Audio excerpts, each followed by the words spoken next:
Okay, preparing.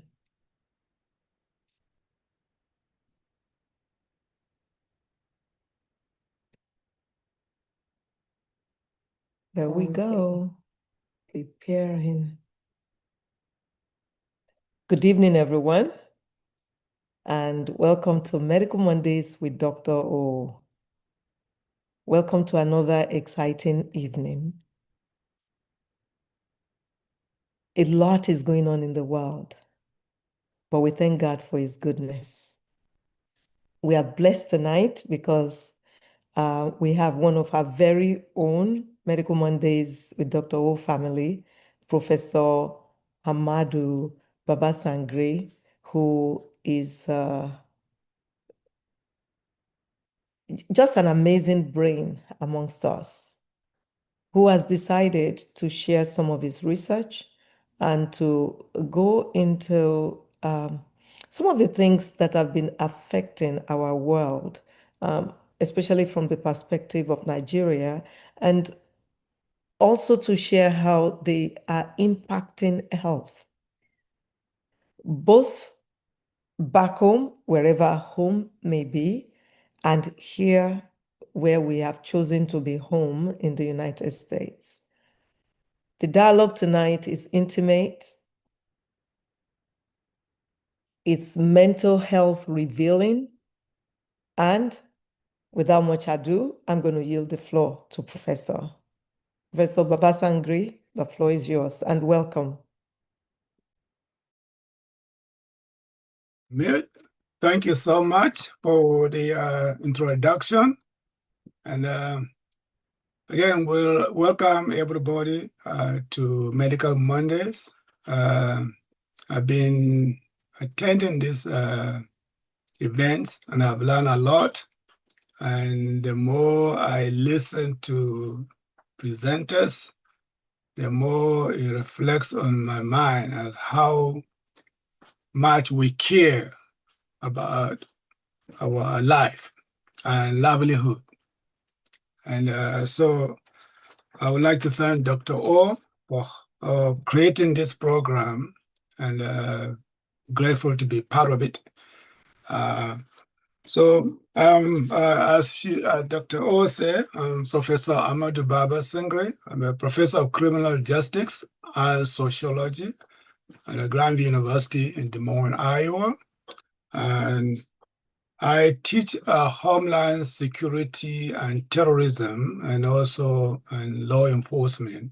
I teach police and society, some of the areas that I teach, and forensic science, criminology, juvenile delinquency or juvenile justice. So those areas inform my worldview as well. And having done that, I also serve as a human rights commissioner with the state of Iowa for 8 years, 2 times, appointed by 2 different governors. And I serve with as a member of Board of Human Rights, and also serve as a chairperson for the NAACP chapter, Iowa, Nebraska chapter as criminal justice program. So with that kind of experience, Sebastian, I look at what is going on in Nigeria, and I try to apply my experience in the current situation in Nigeria, security. And then I listen to the medical doctors presenting everything here, and I say, okay, well, the purpose is to save life. We're trying to save life. That's what a medical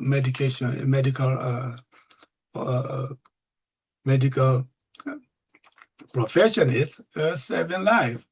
We're trying to cure or attend to injury. And then I said, so we are basically looking at we're dealing with health issue. So what about what is going on in Nigeria in terms of the insecurity? Now, when we say insecurity, of course, we're talking about violence. Violence. political violence, economic violence. So then I say, well, violence, of course, when there's violence, there's injury. And the people involved in that violence actually are human beings hanging out in Nigeria. So I said, why don't we have a conversation? I said to Dr. O, well, could we have a dialogue in this forum, trying to see how it relates? So, and thus, the purpose of my presentation today, entitled The Evolution and Sustainability of Ethno-Religious Violent Conflict and in Health of a Nation, the health of a nation. Now, we all remember during the COVID, we were all worried. The whole world almost came to a standstill. Efforts were made. We were looking at a way to reduce the infection and to reduce the death rates. And that was good. Then I said, well, what about what is going on in Nigeria? The insecurity, the violence there. Then I see there's a really connection. There's like, it's relevant. It's kind of similar scenario. The insecurity is like a virus going on, affecting people randomly. So since it affects people randomly, then those people that are affected, the victims, of course, are either injured, needing medical attention, or have unfortunate thing like we just have a brief discussion here. Sometimes they kill, the loss of life, which is unfortunate. So that means that it's an epidemic itself. We can say it is different from COVID, except the fact that in COVID, it's a virus flying around. But in the issue of the insecurity perpetuated by certain actors, it's the same thing, like it's traveled like virus. It's not in one place. Of course, concentrated in one region, but it's not in one house, in one community. It's kind of moving from certain state to state. So what is there a way we can make it a public health issue or medical personnel? A public health issue. Why? Because I see that there's a medical injury in the issue. There's a medical injury, real injury. Those are the impacts. There's a psychological injury. We have heard people present here about trauma, about how people are traumatized when something happened to them. And we need those people also. And then there's a moral injury. We have had some pastors in this platform talk about different ways of morality. So when we look at it, it's a comprehensively, we're looking at the holistic health issue. Holistic health concern that is going on in Nigeria and other African countries, actually. There's some other African countries, like we can name the Sahel countries, Sudan, of course, and the Congo. They all are the same, similar. Human beings killing human beings. Nigerians killing Nigerians. Nigerian maiming Nigerians. Nigerians destroying Nigerians and Nigeria.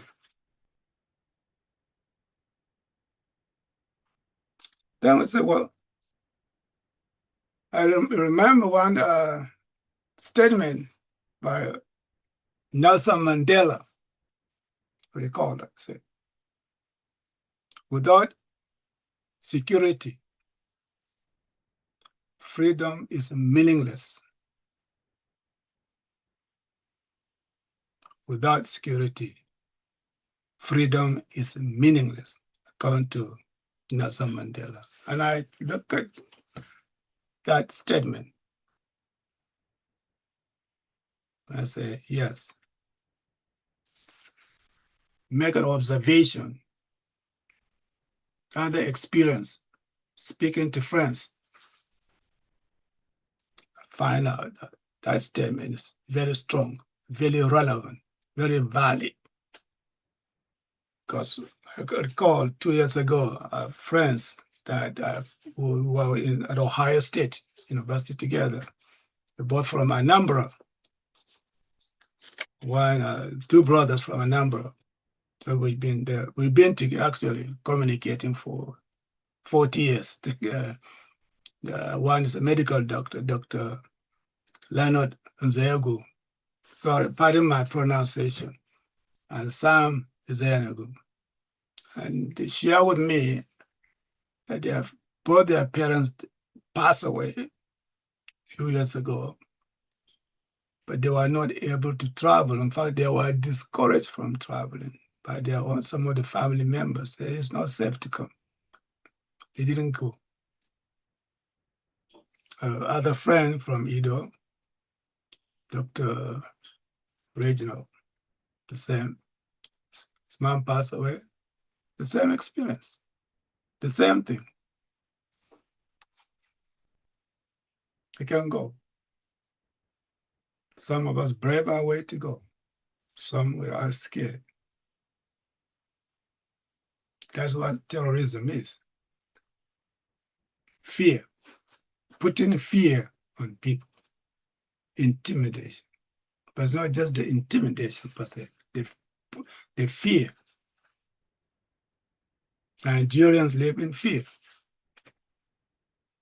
that we are talking about because nobody knows what's going to happen tomorrow to them. We are afraid to send our children to school. Some. If we did, it's under a heavy security. Those who are very lucky, of course. I recall when I first came to the United States, whenever I went home, I got my friends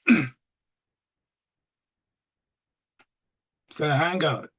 And I can remember driving to my village, go to another village, 3 o'clock in the morning. We come back 4 o'clock in the morning without fear. In high school, some of us may remember, those who are in the 70s and 80s. I went to school in Makodi, by the way. I don't know, those are some people here from Makodi. I went to Tiligara College. I attended it, I wouldn't say I didn't graduate there, I left. But anyway, we would take the taxi, the long taxi, or the bus, 4 o'clock p.m. or later, drive all the way past Nasarawa Plateau to go all the way to my state. We arrive at sometime 4 a.m., 5 a.m. You wake up in the morning, your family know you are at home. Oh, did you come last night? No fear. That was security. That was freedom. The freedom that we seem to have lost or we are losing fast. The last time I was in Nigeria in 19. Always in the company of heavy military police security. How that's changed. Let's tell you 5 o'clock, you can't travel. 5 p.m. Oh, no, it's late. So we have lost our freedom. We lost the freedom. And because we lost, why we lose our freedom? It's like we are people being terrorized by people like us.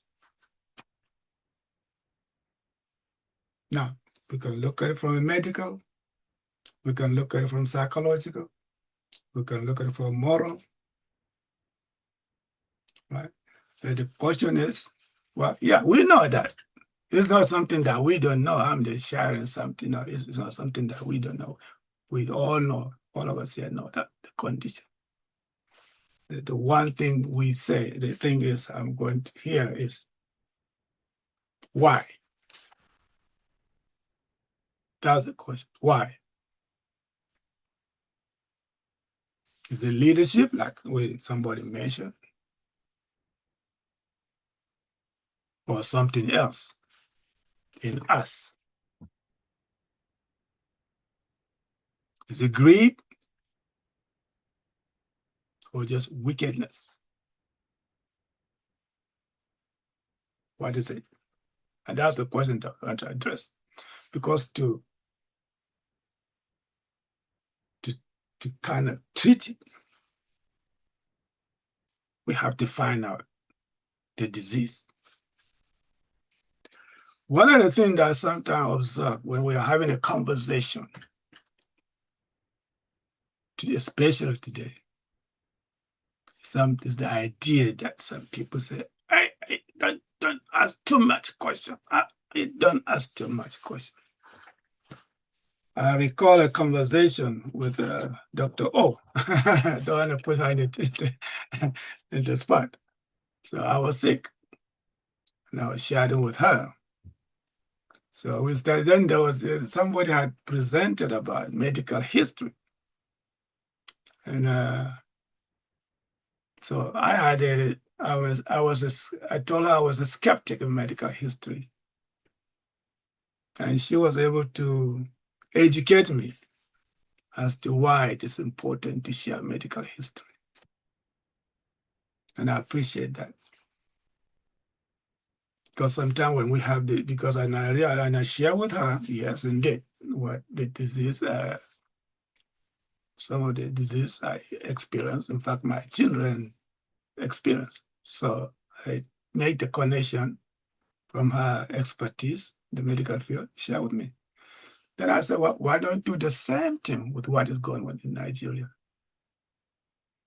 The history of insecurity in Nigeria. The history of insecurity. Remember I said in the 80s, it's not that there was no armed robbery. There used to be armed robbery. But not just like that. So we look at the history, then we look at today. Now, Nigeria, like most people say, well, it's a country that's put together by many nations. Some people say many tribes. Some people say many ethnicities. Of course, it is true. If you look at Nigeria today, according to some reports, depends on who you are, which one, is about over 250 different linguistic groups or tribes or ethnicity or nations, whichever you want to call it. Over 250. Some people said 300. Some people, in fact, I saw in the place where somebody said 500. But let's assume 250 put together.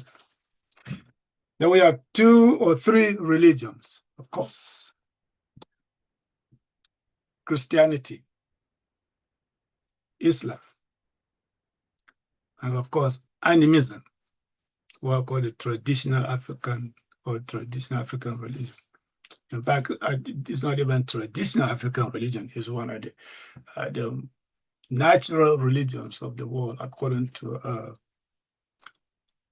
philosophers like Voltaire, Rousseau, and others, and Nietzsche. They all look at it as the natural religion, it's a universal religion. Because we were, according to this theory, we were born with the knowledge of right and wrong, socialized into it actually. And when I read that one, I said, yeah, I wasn't born into any of these two religions. I was born into an animist religion. My parents were neither Christians nor Muslims, of course. Now, some of us in the 80s, in the villages, grow up in the village, you have no religion. Now you want to go to school, and then they tell you, okay, you have to pick a religion in order for you to go. So, of course, I pick one religion. And when you pick a religion, then they sign you to go to the class. Now, I'm just sharing this to understand how we come into these two religions that have become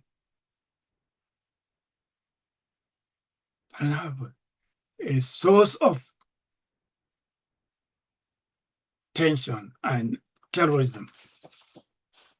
I can tell, because that's why ethno-religious violent conferences is terrorism, which group terrorizing the other.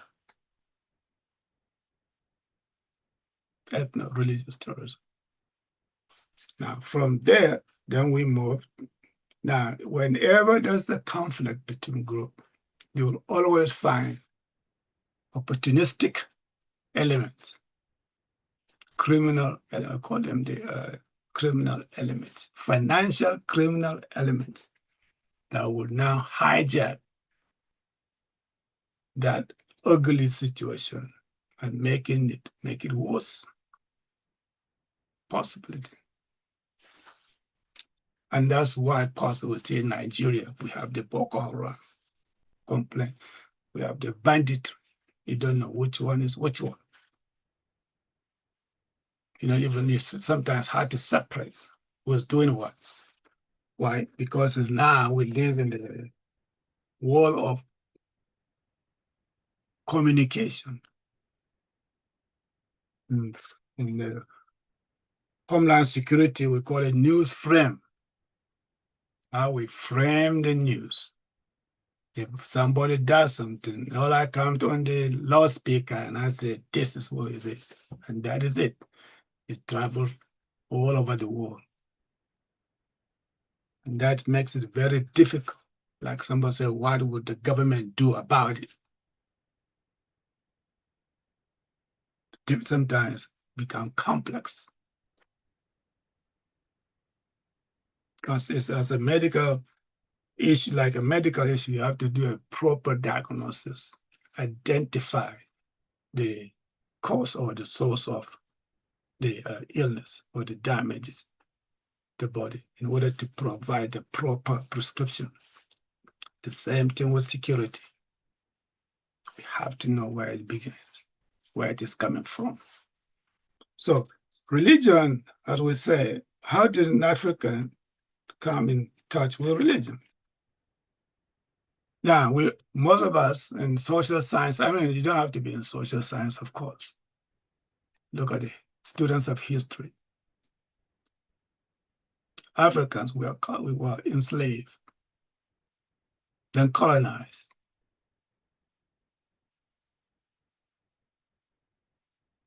In both situations, religions become the vehicle. Now, to understand the current situation, ethno-religious conflict, Christian, Muslim thing, we have to go back to, as I say, the enslavement. As slavery, the Arabs were involved, the Hebrew or the Arab Muslims were involved, The Hebrew Jews were involved. The Roman Catholic or Christians were involved. Right? So all three religions that we are now dealing with, that were, especially the two that were exported to us, brought those religions were imported to us. So now, those people were not friends. The Islamic side and the Christian side were not friends because each one was struggling. That was before the scramble for Africa, right? In the 1884 Berlin Conference. That was before they decided we can do this slavery there. Because that started when slavery was forbidden. That's when the Berlin Conference took off. So we have to understand that fight is still there. The struggle for dominance. Then boom, in the 60s when we get our freedom. Now, let's say this. Before our freedom or independence, we call, we didn't experience this, what we are experiencing today. Just think about that. In the 60s, we did not experience this level of insecurity in Nigeria. Now, doesn't mean we had political upheavals, but there was no this kind of level of insecurity or fear that you will be kidnapped or your children will be kidnapped, your family will be kidnapped, your friends will be kidnapped. We didn't have this. There was not much of that. Why? Because they were in charge. We were not in charge. So the moment we become in charge, take over, what happened? Conflict, ethnic conflict, religious conflict. In the surface, that is actually, according to, for us, for criminology, social, from we look at it, it's what does in the surface. The first value is ethnic conflict, religious conflict. So yes, but you have to see the symptoms first before you ask the question as how you get there, right? That's what I said before. Now, so we are looking at it, so some people started asking questions. Some of them, wait a minute. Is it really about religion or about something else? Because both religions come from the same source. Judaism, Christianity, Islam, all are Abrahamic religion from Abraham, right?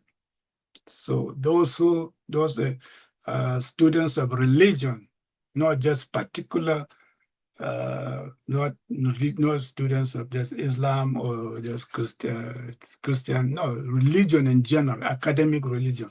If you read those ones, you find out. And then I was observing, I said,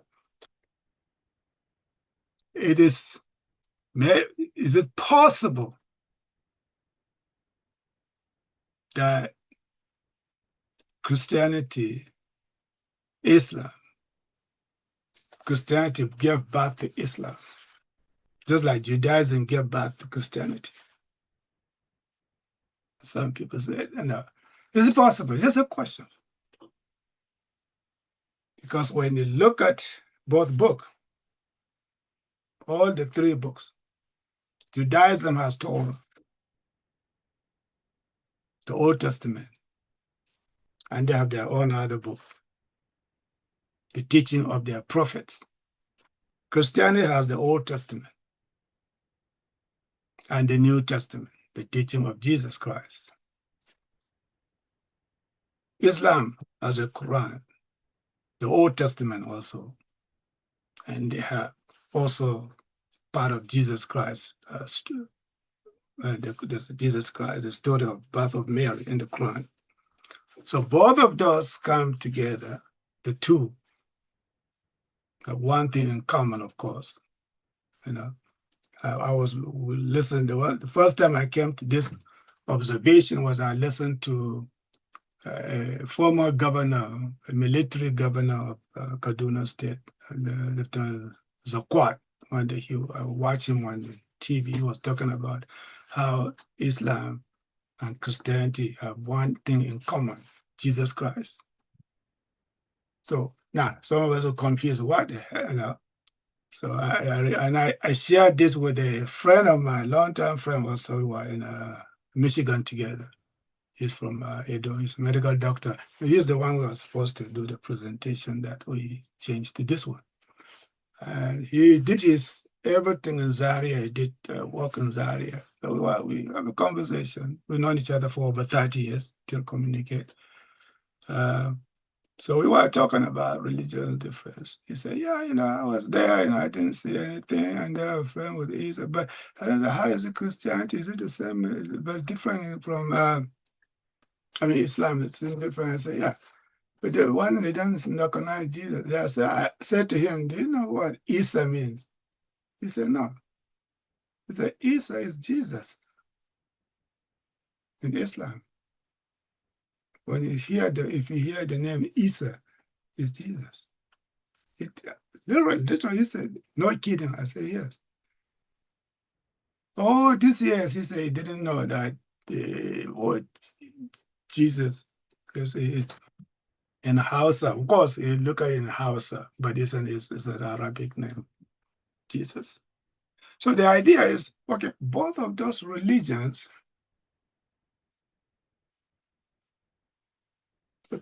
teachings involve peace, morality, peaceful coexistence. So what's happened?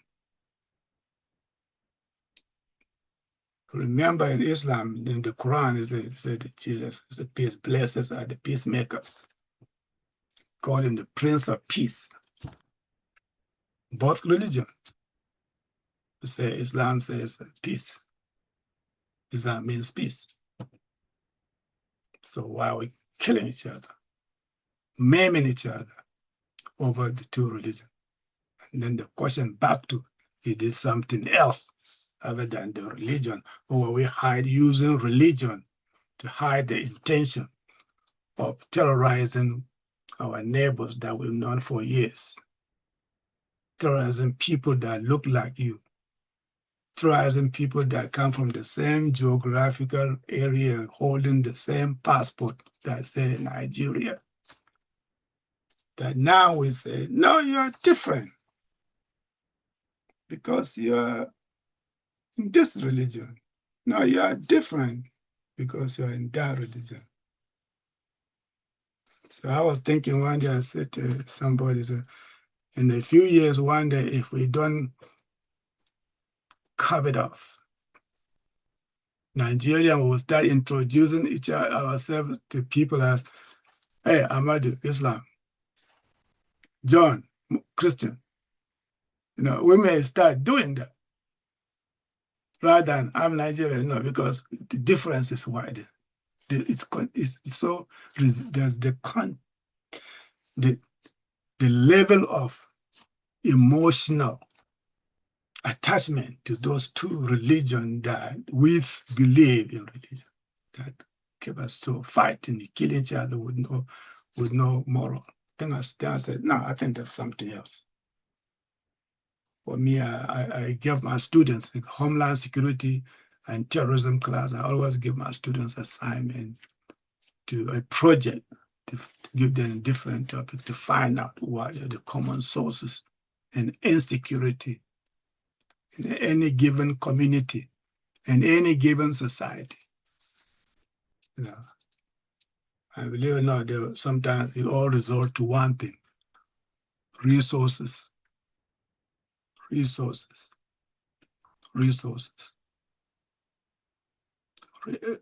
religion is the vehicle.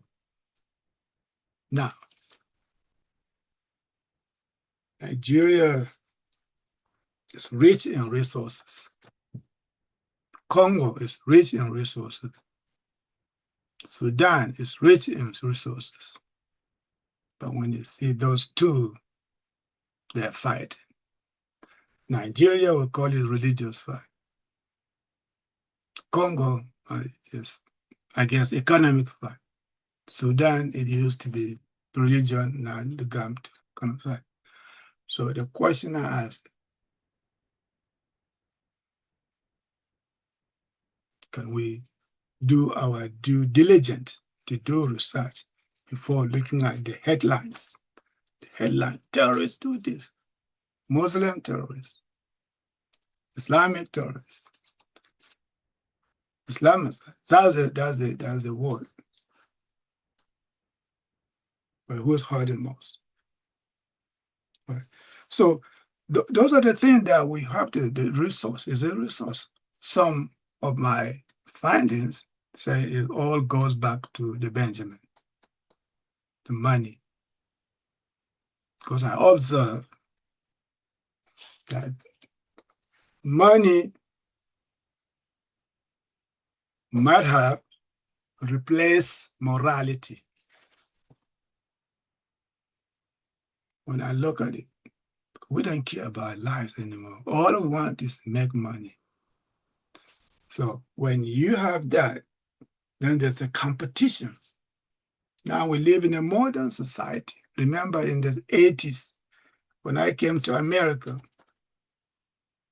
the people, I recall the seniors from Nigeria that graduated that day, they would take a plane. They will, in fact, they already booked their flight. They would walk from graduation field and go straight to the airport with their load to go back to Nigeria. In the 80s, I saw that because there were opportunity.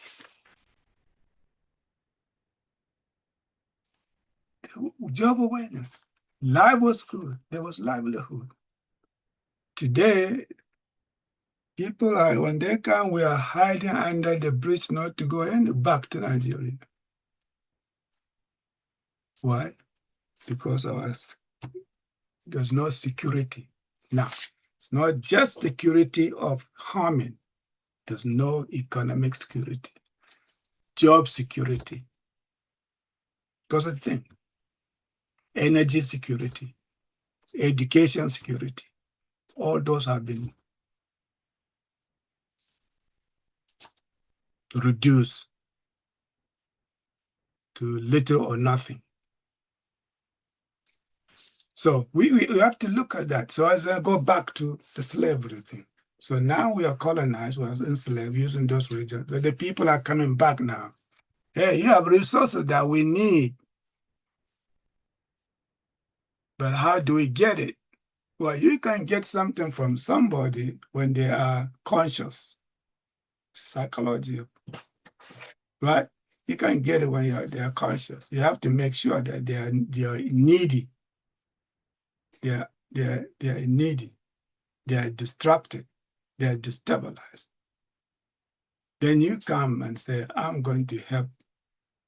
Then, now we have to be also look at it that, well, in the 80s, that's the way it was. But then we have to look, now we have what? Competition for jobs. So that competition, it seems, has created or helped evolve this ethnic conflict, religious conflict, and unfold it. And what happened? The people who need your resources, of course, always find that is a window of opportunity for them to come and say, hey, wow, they are fighting. Okay, well, it's not your fault. No, it's not your fault. It's his fault. Right? So now, let's also look at other aspects. Demographic shift. In the 80s, of course, there were very few universities in Nigeria, few graduates. Now, if we look carefully, the number one employer in Nigeria, as most of us already know, is the government. So do the math. So that means competition. With the competition, they started saying, well, you are not from this tribe, you are not from this tribe, you are not from this religion, you are not from that religion. So now we start hearing minority marginalization, majority dominance, all this terminology that we didn't have, that I mean, to my knowledge, I don't know, maybe I was too young to understand that, but it was not this prevalent. So we started talking about it. And before we know it, the job became on the side of winner we have election. The winner takes all. That means including job opportunities. That's another way to look at it. And people, I used to have a high school teacher who used to teach biology. He was a medical doctor, but it's NYC. I remember, I mean, this is a common phrase in Nigeria because a man must work, Dr. Ade. Everybody was kind of a funny person. He said, a man must work. Anyway, so that's why we are. Man must work. No, it's not a justification. Then the other aspect that they see is elitism. Elitism. Nigerian elites. African elites. We don't have enough, we don't ask enough questions.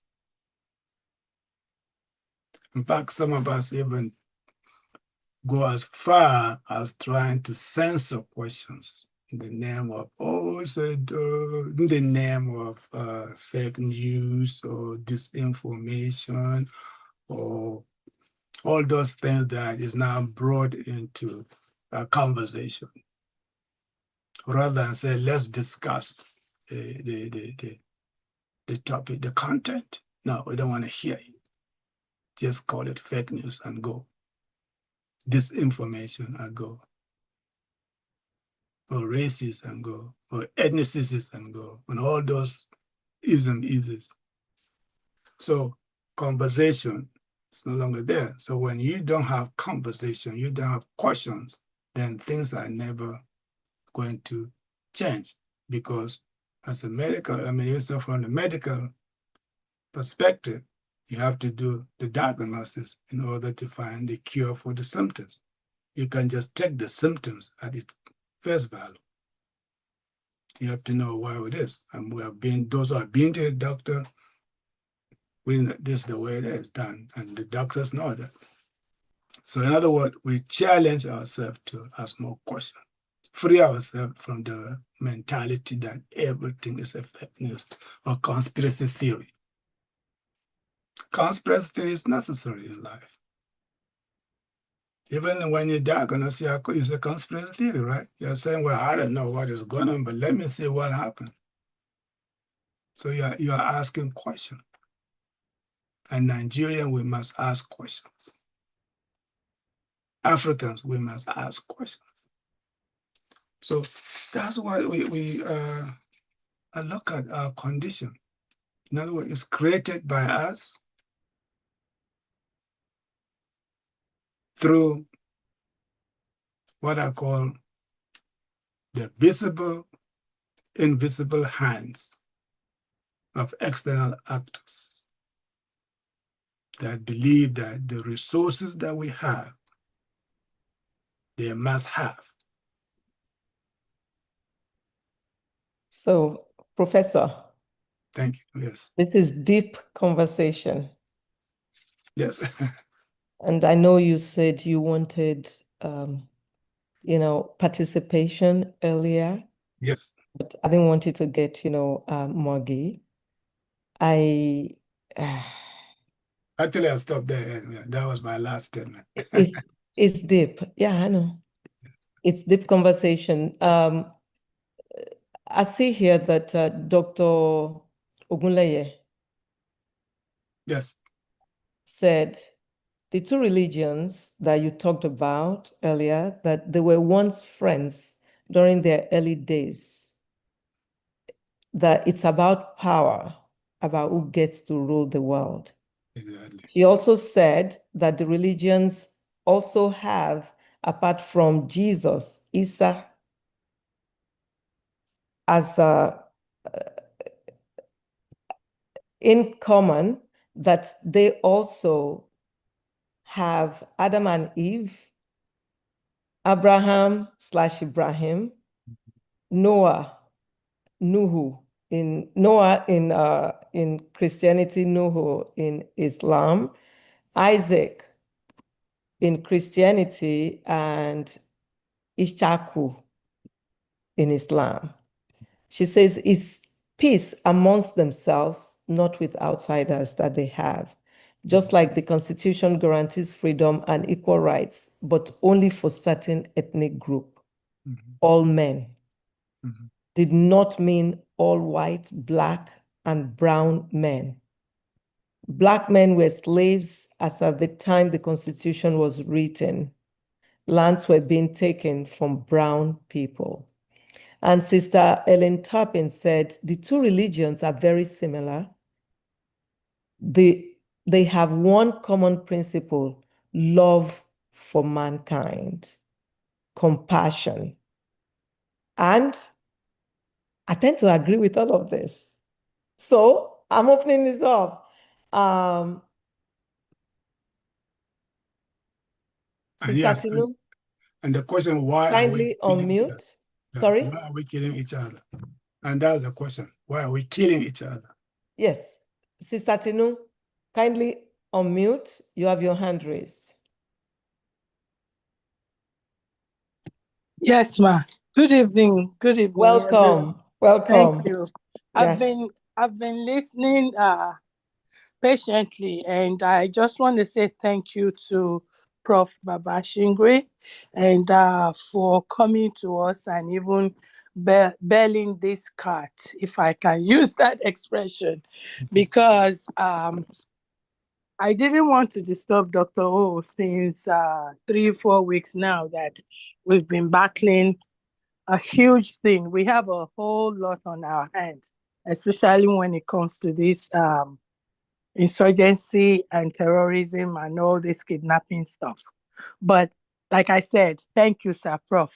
And thank you, Dr. O, for always bringing these issues to us, especially anything that concerns our health, mental, physical, psychological, and definitely, as Prof has appropriately characterized, this one is a public health matter.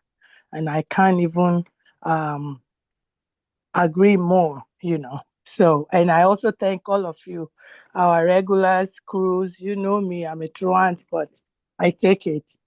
So, sir, I thank you for all the historical things, and I know you went back even as far as before the Berlin conference and all that, and then the genesis and what you think, your perception of this insurgency and everything that's going on in Nigeria.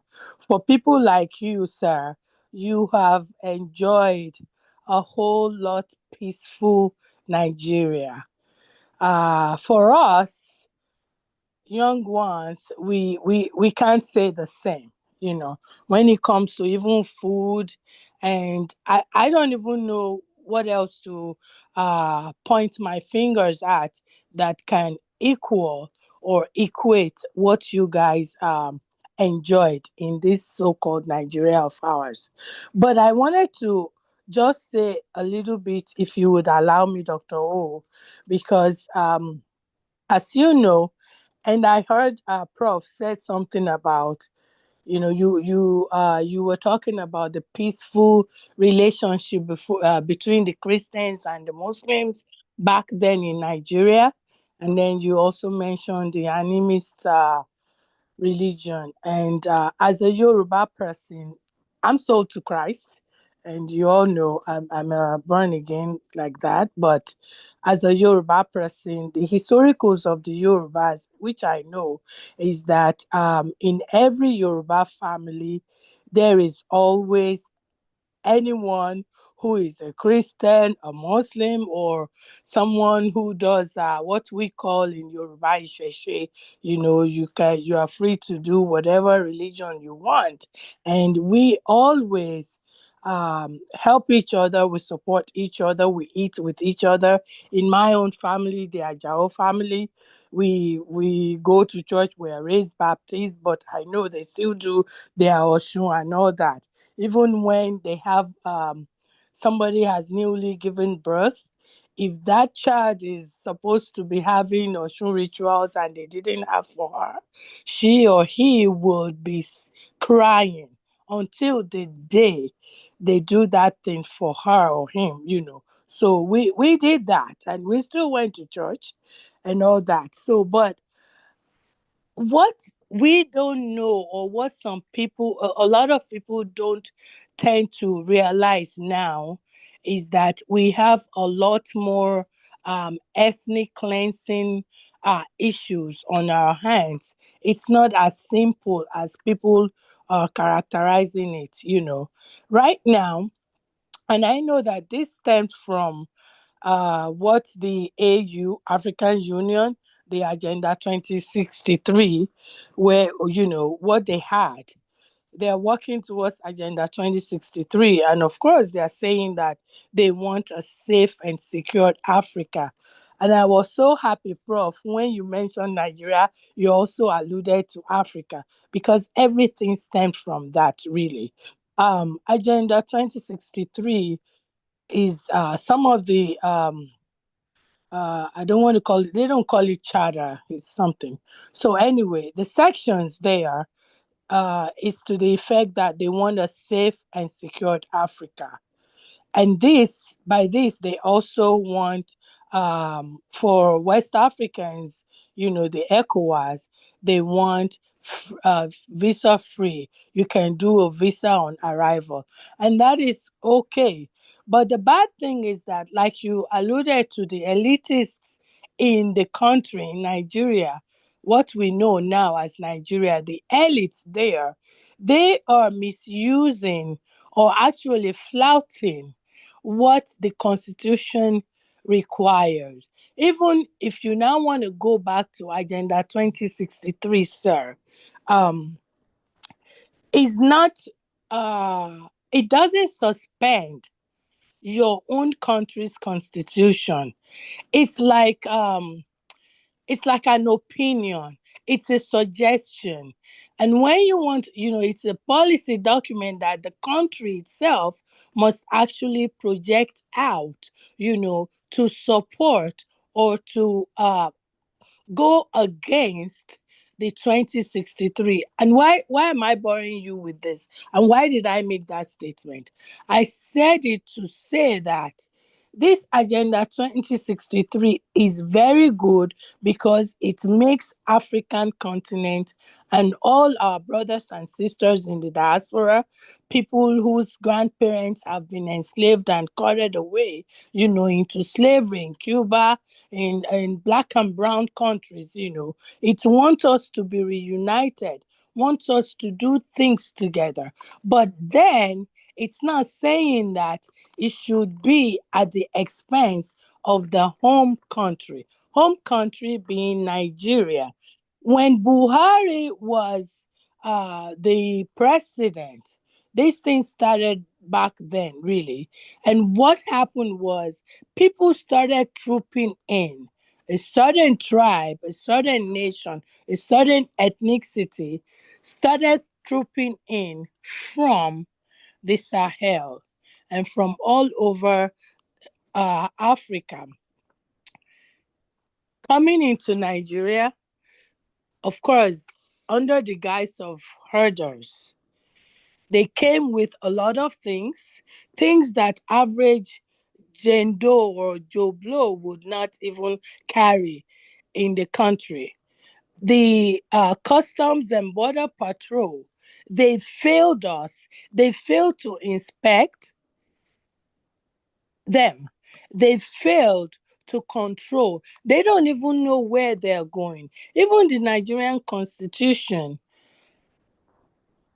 would allow you, when you read into the constitution, you would know that when you're coming into the country, okay, let's say visa on arrival, you pay your visa fees, then you go to whichever states you want to go into. You are not supposed to be staying in anybody's forests, number one. And you are not even supposed to be staying in a whole state, a state that is not welcoming to you.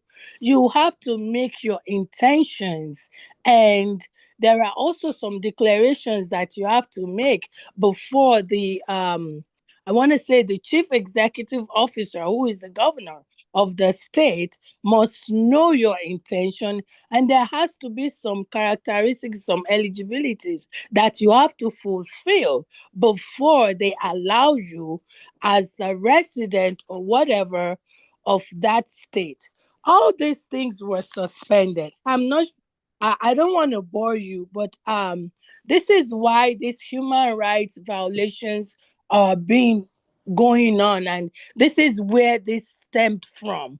Of course, Prof, you made the historical antecedent of, I don't know, I didn't hear you say something about somebody who came, brought Islam, and was saying that the way they practice their Islam in the north is not exactly the way they want to introduce theirs.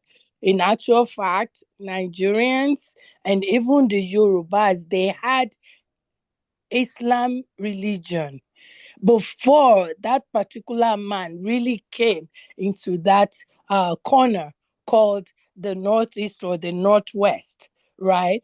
Because they had this religion from Mali, and the Yorubas will say Imale because it's the religions from Mali, Imolile. But some people think, okay, they are saying Imale because it's a very hard religion. It's not. It's a peaceful religion.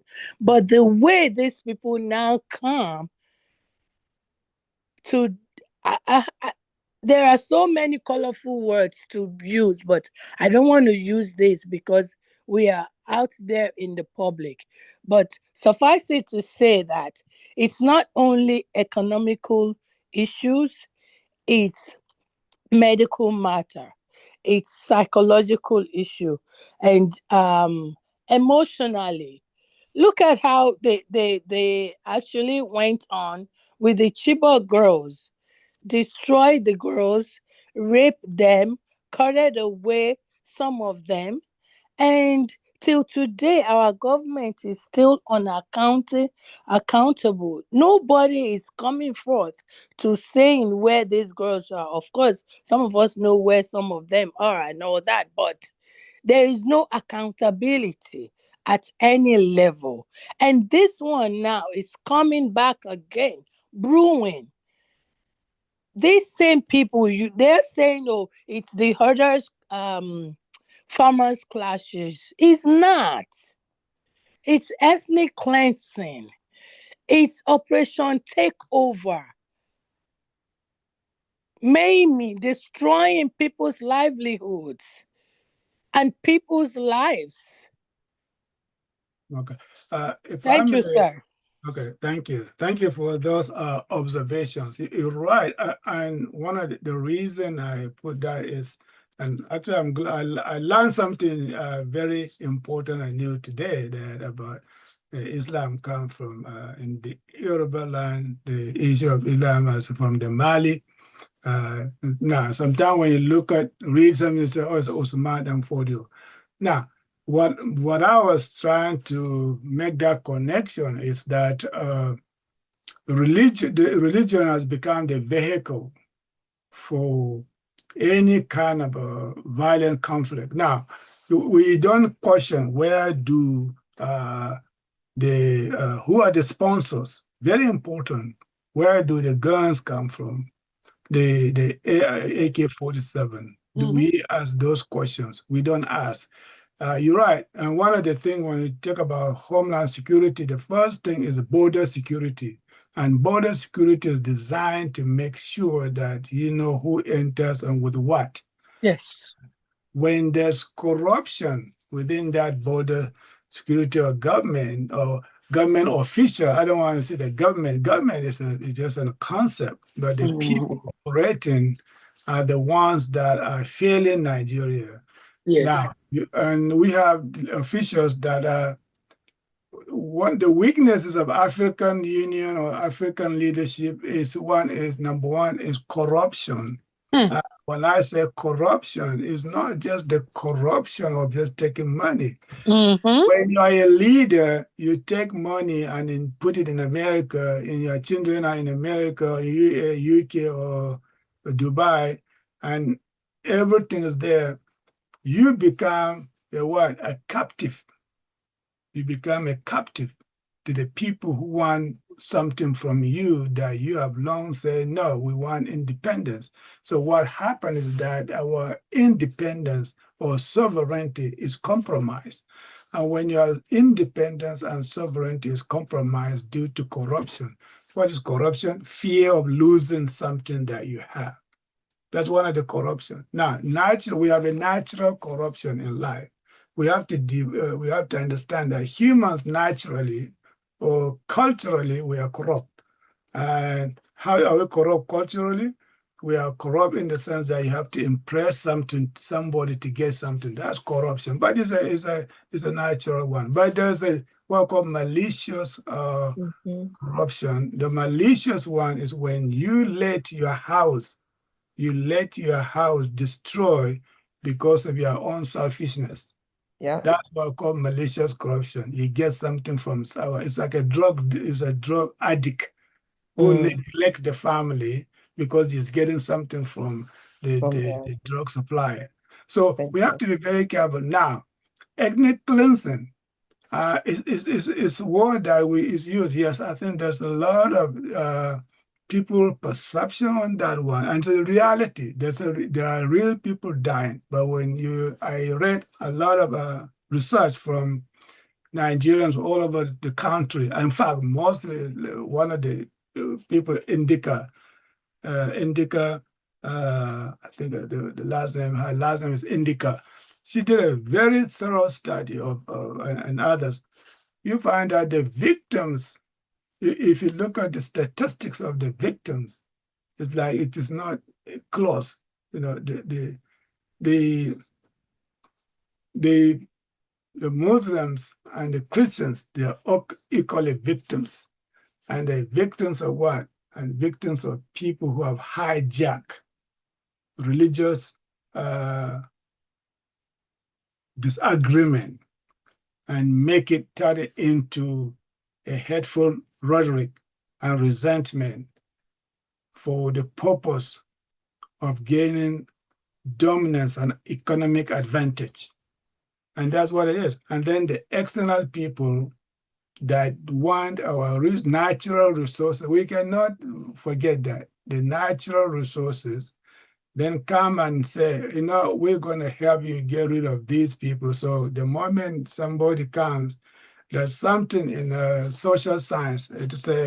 There's a diet, the bilateral relationship, and the trilateral relationship. When somebody comes in between two brothers trying to solve it, sometimes they make it worse.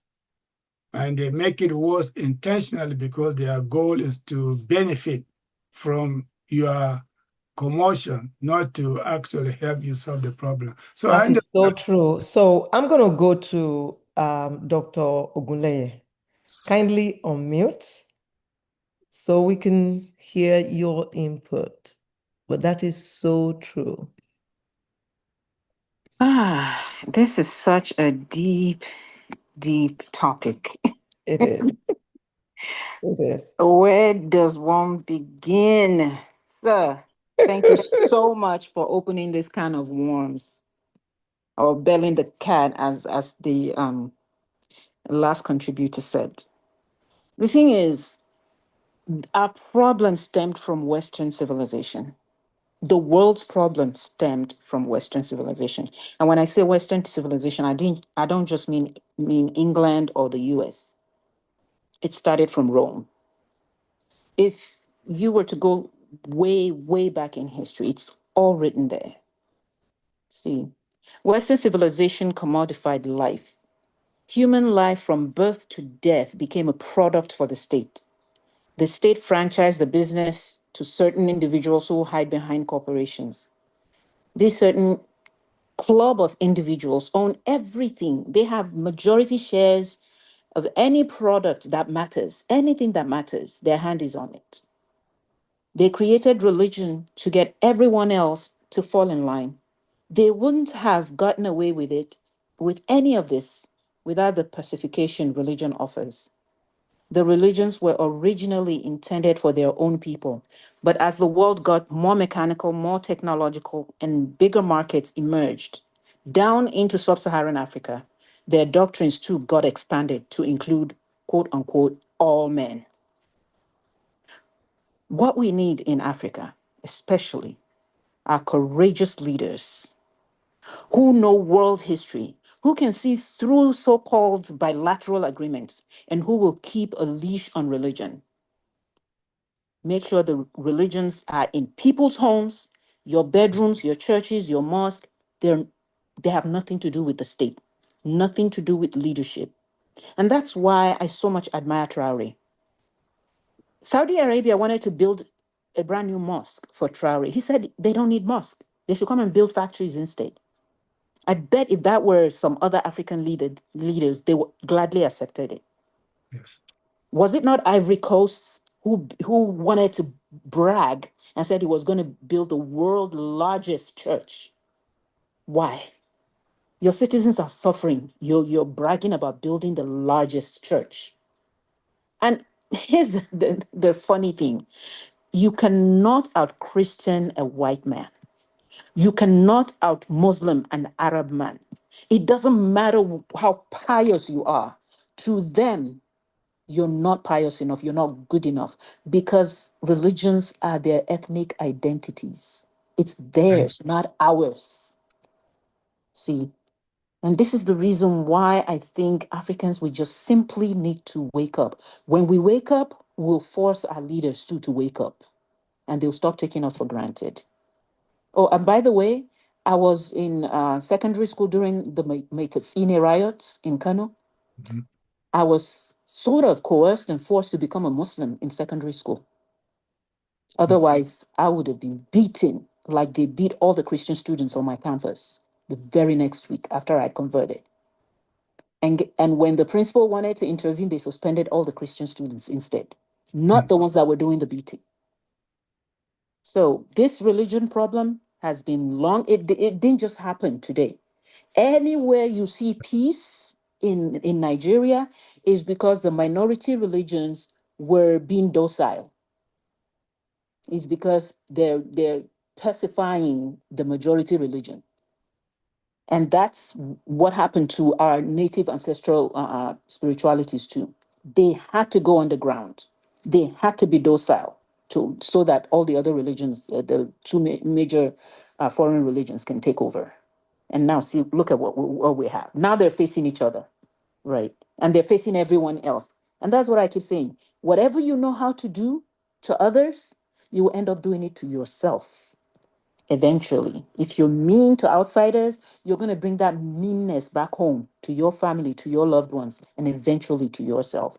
That's Thank, the problem we're having in Africa. Thank you. thank you so Thank you much. so much. That is Appreciate that. yes, Thank you. yeah, Thank you nothing for to that robust input. Amazing. Thank you. And thank you for sharing your experience in school. That that hit home. And that's part of how religion was used and is still being used. Sister Ellen Tapping, kindly unmute. Good evening, Thank you so much. everyone. I Thank saw you. what Thank you you. wrote here before. Yeah. You said, the two religions are very similar. they have one common principle, love for mankind and compassion. I read that earlier. And you said the issues that Prof raised, as someone else said, is linked to power. It is the weaponization, mass abduction for political gain.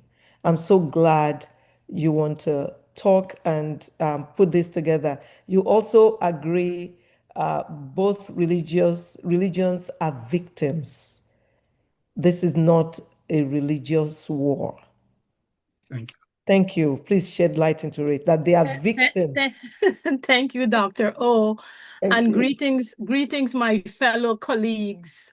I am not Nigerian, but as I said to somebody the other day, I'm a Nigerian lover because I love all people. So whether you're from Nigeria, Ghana, Liberia, wherever you're from, Uganda, Kenya, wherever, I love you because you look like me. And I don't want us to, I don't want us to get into deep religious conversation, Muslim versus Christianity, and how we were enslaved, etc.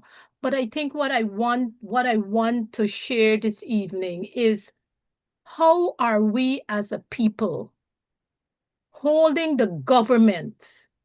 And I think it's Tenure might have mentioned it, or the person who just spoke. It's a question of accountability. How are we holding the government accountable? How are we engaging with, if we want to go along the religious lines? How are we holding the religious leaders in the country? The Muslims, the Christians, the atheists, the whomever. Have we been able to bring all of them and say, let's come to the table and talk how we resolve this problem? That's not happening. So if the government in Nigeria is not being held accountable and being pushed to the point where they are engaging the kidnappers or the leaders of the kidnappers to say, look, enough is enough. Are you telling me then that a small group of people are more powerful than the government? And I know Nigeria has a great military. I know we know about the girls who were kidnapped and some of them have not been returned. But between January to May of this year, you had 1,100 people in Nigeria, in those two states. I had to write it down because, again, I'm not Nigerian, but I think it's Goshe and Borono. And if I say them wrong, you guys know which ones I'm talking about, right? Forgive Yes. me. But 1,100 people were kidnapped between January and May. And a large percentage of them, there were 166 worshippers. They didn't say they were Muslims or Christians. 166 worshippers, 400 civilians, 42 students from each state. So it's a large group of people who are all hurting. And so what we have to do is find commonality, find a common ground where we can bring representatives from each of those communities that are hurting and say, let's talk. It's not, Muslims versus Christians, or how we were enslaved, or how we were brainwashed to be a Muslim or a Christian. We know that has happened, but it's the present day. How do we bring an end to the kidnapping and show that, look, we are going to hold you accountable? Because it's believed, based on my research, the politicians are staying quiet because they are using these abductions to enable voters one against the other for their benefit. And therefore, we must hold the politicians accountable and say, enough is enough. Either you bring an end to this using the power that you have, or we want you out so we can put people in there who will represent humanity. Thank you. Okay, if I Wow. may respond, Wow. thank you No, so much. before you respond, I just want to say that, Sister Topping, thank you so much, because you are always about solution. Yeah. And Jace, I appreciate you for so many things, but that is one of the key ones. You know, Prof, I Yes. yield to you. Okay, thank you so much. And again, like Dr. O said, I think that's a great observations and solution is the thing. What I do, one of the parts I play a little bit is I organize a forum which is supported by my institution and lawmakers of my state. Actually, I work with them and the executive governors as well to bring people from all over the world, actually. Nigeria, we have done a forum for Nigeria, Sudan, even Serbia, is to sit down, just like I said, trying to find how do we hold them accountable.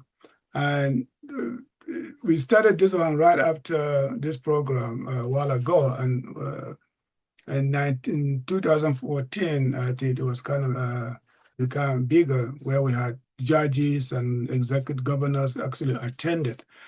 One of the issues that most diaspora will share and our frustrations is that the leaders, is something African leaders, the ability to say, we have resources in the diaspora that we can use, who have ideas that we can share.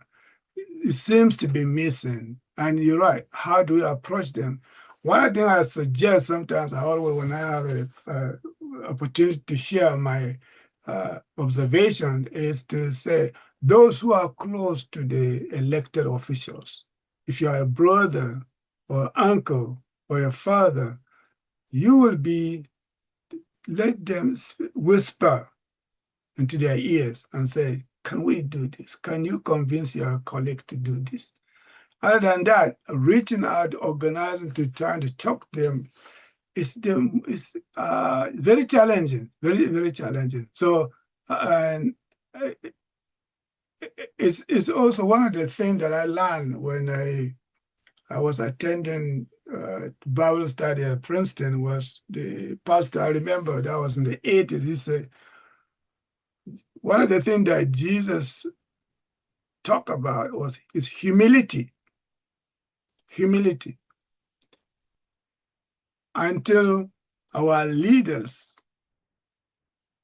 show appreciation for that word, I think African and diaspora will just be frustrated like forever. And we are part of the we are here. People think we are living okay here. We're not, because every day you get a telephone call. My brother is this, your brother is this, because the condition is not good. So that's a very good observation. I throw this to the diaspora, that if you know somebody, you're close to your brother and sister that is elected, a government official, I think you will be the best person to whisper into their ear and say, please help bring change to this situation. Thank you. Man had problem and man can solve problem. Thank you. Appreciate it. And that is true.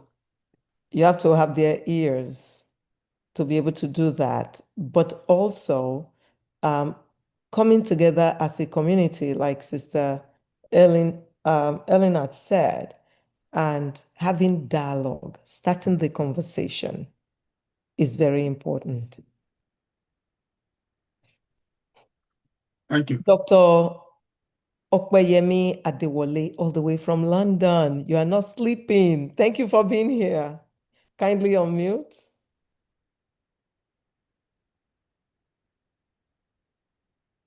Okay. Thank you, Fantastic. Dr. O. Welcome. Oh my gosh. Nice to hear your voice. It's been a while. Yeah, thank you very much. Thank you for all you do. And I really appreciate all the contributions and what everyone has said, especially what Prof has mentioned regarding the issues of Nigeria. It's a major temptation for me not to talk about that. Contributes is really it's a major temptation, but just permit me to just mention few things, and I prefer some solution that I feel that if we can begin to pursue, our story will change in Nigeria. Now, we all know that since 1999, the trajectory of how events of corruption started. This thing started, it's like it's something that is nose diving, from the category of corruption at that time to this time, it has it has gone beyond what it just at the level of the leadership. Now, the state of Nigeria is very, very worrisome. And that is the truth. It's no longer even among the politicians. And the question that I ask myself is that why do we politicize everything in Nigeria? Why do we and every issue that they want to do has to be politicized? Why? But the thing that I found over time is the fact that in Nigeria we don't put value on human beings, and that's the beginning of our problem. There's no emphasis on human rights. Human should thrive. This is the major problem because everybody has his right to live, irrespective of whether you are Igbo, you are Yoruba, you are Hausa. Everybody if you are in Nigeria, born in that country, everybody should have that sense of right that I'm a part of this country. I need to be protected. These are the fundamental things that are very lacking in Nigeria. And I don't want to talk about the issue of a religion. Yeah, I'm a Christian, but beyond Christianity, beyond Islam, beyond your traditional religion, if your what we are doing is not rooted in love, let's forget it. I think Prof mentioned something about the issue of religion being the vehicle for some of the atrocities that are being perpetrated. Yes, I quite agree. Why don't let's just get down from that vehicle of religion. Let all of us go back to real love. Love is not. If you are telling me that God superiority of Islam or superiority, if I'm telling you that Christianity is superior to Islam or Christianity is superior to other religions, what advantage is it for a common man that are looking for how to survive? They don't have three scare meals in a day. So I think for us, number one, our value system, our judiciary system should go back to issue of value, putting value on life of human being.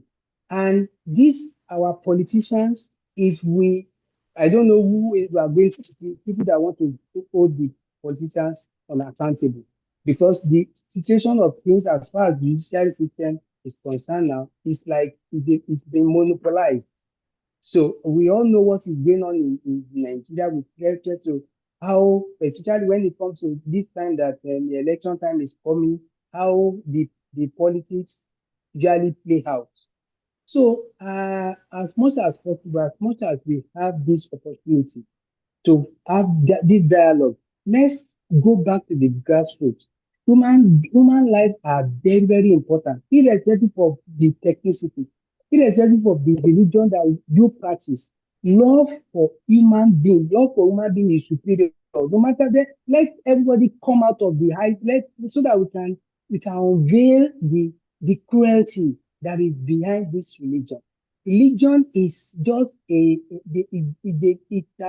has been used for a very long time to really dismantle the potential of Nigeria, not only Nigeria, even Africa as a whole. I think it is time that people go back. We really look into this. It is not about religion now again, because religion that cannot, if I'm serving a God that delight in me killing my other fellow human being, or that delight me seeing other human being be subjected to abject poverty. No, so I think it's high time we just look beyond some of these things, because if tomorrow we look into them, we will see a lot of problems that we have. In medicine, we usually look at the issue of the history. We look at history to study problems and all those things. But the issue is that there are so many problems that history will convey. They let you know, okay, this is what is responsible for this. But as human beings, we use present now. What do we have now? And how do we go into the future? Thank God for the agenda of 2063 agenda. But as individuals, we have to first of all start at individual level, family level. Love must prevail, and value for every life. This is just my contribution. Thank you very much. Thank you so much, Dr. Okpeyemi. You know, you hit it on the head when you said it's beyond government, because it's scary what individuals actually are now in Nigeria. It's not the same like when we were growing up. Dr. Alu actually alluded to that also earlier. He said, great and deep insights, Professor Ahmadu. Don't you think that apart from ethno-religious factors fueling the terrorism in Nigeria, the dysfunctional role of government, moral decadence, and the people are part of the prognosis for this hydra-headed monster? It's the Uh, truth. It's yes, exactly some of what was articulated yes. by Dr. Okpeyemi now, Yeah. was what Dr. Alu said earlier. Yes, I think also one of the things you're right is religion is just the face of it's just again it's a vehicle.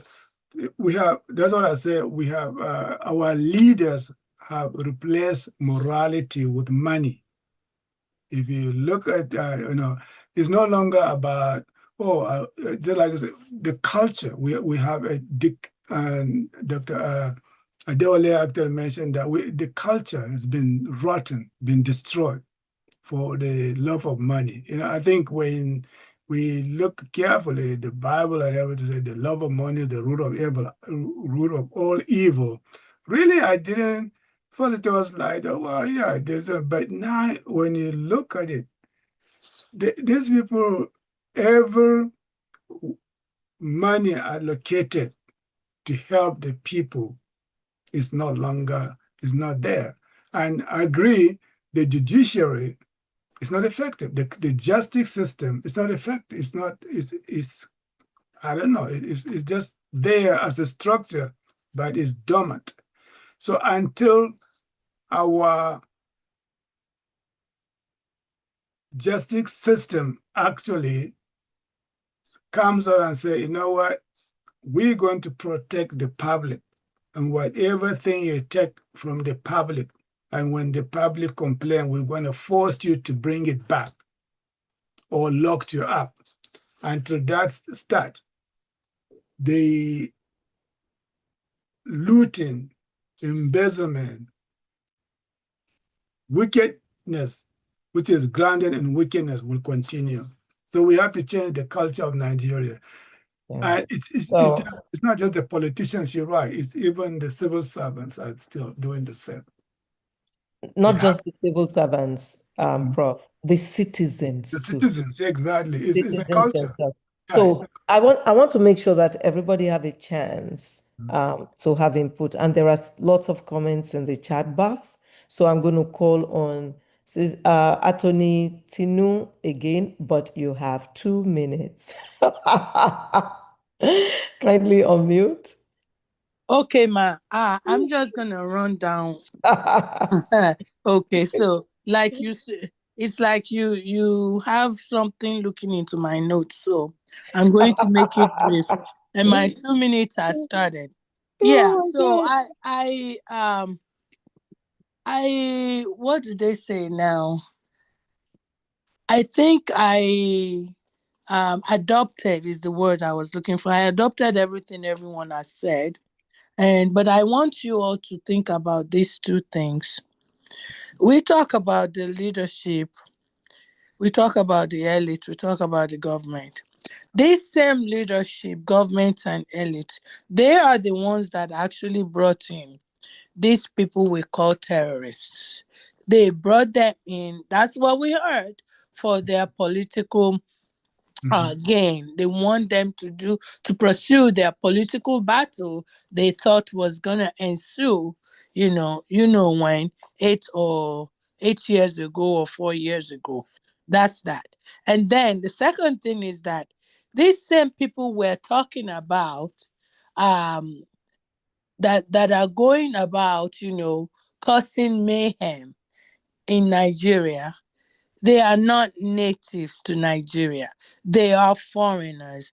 And why would any government or anybody that is, and I like the fact that you actually call on the judiciary and the judicial system.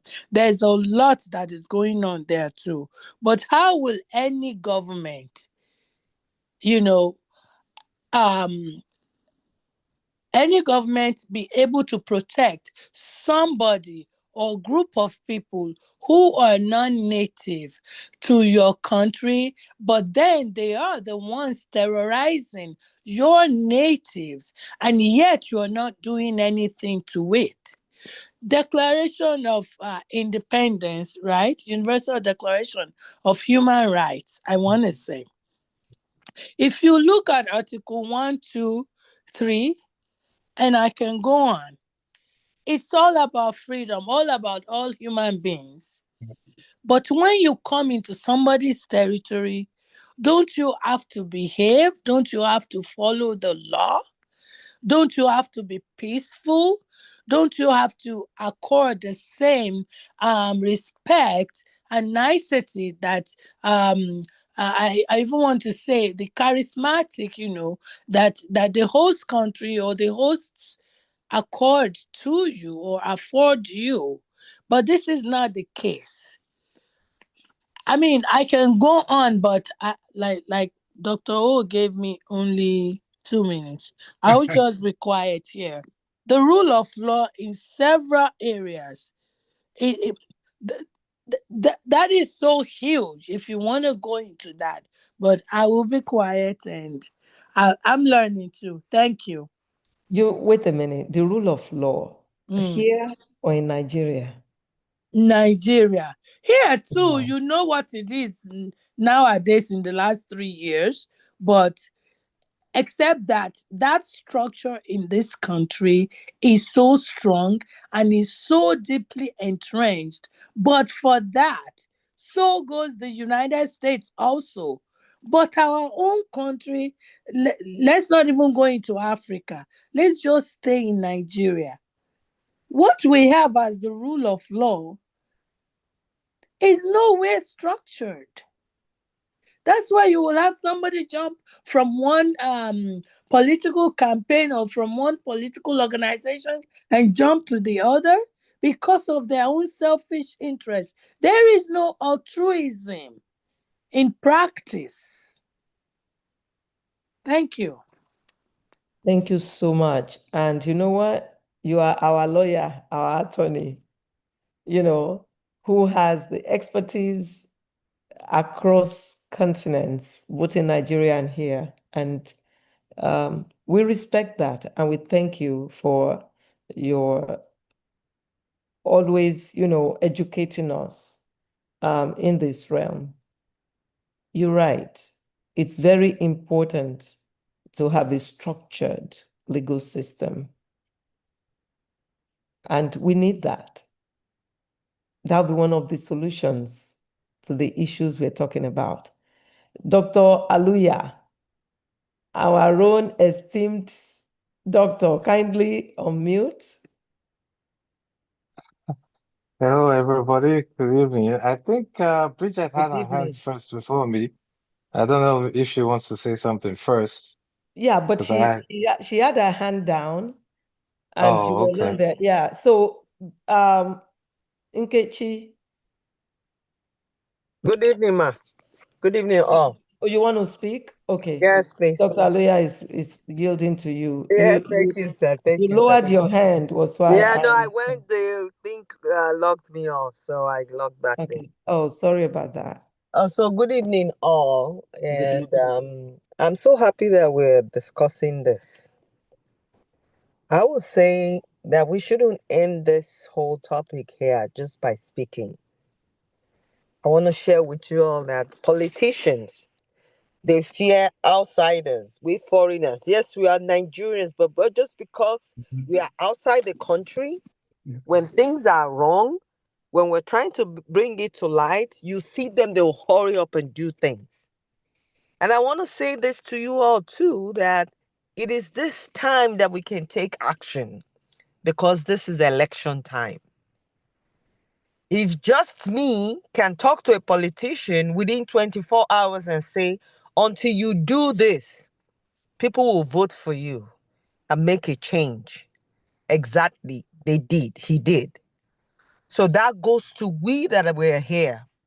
All those people that are suffering, that are kidnapping their children, they are poor people. Nobody can hear them. Honestly, even if we make noise from now to tomorrow, except if people like us over here start doing something, that's when you see them, they'll start taking action. All those politicians that you see, their children are not in Nigeria. Can you get close to their house? Yeah. You can't. You can never get close to their house. I'm telling you, the lowest rank in police, you can't get close to his house. Say a DPO, you can't get close. Most of them, their kids are over here. Their kids go to a well-secured in schools in Nigeria or abroad. In their school, their children don't go to local schools. So what are we talking about? We're talking about what is going on in Nigeria. It's been happening in the past, but things were being thrown under the carpet. And now things are coming out. All those bandits that you're seeing, they are growing their wings because our politicians use them one way or the other. And now what they do is they use them and they dump them and they go back and use them. They dump them. So those bandits has now grown. They know how to catch the politicians. I was talking to some kids. This is just a local election. I have over 500 of them talking to them.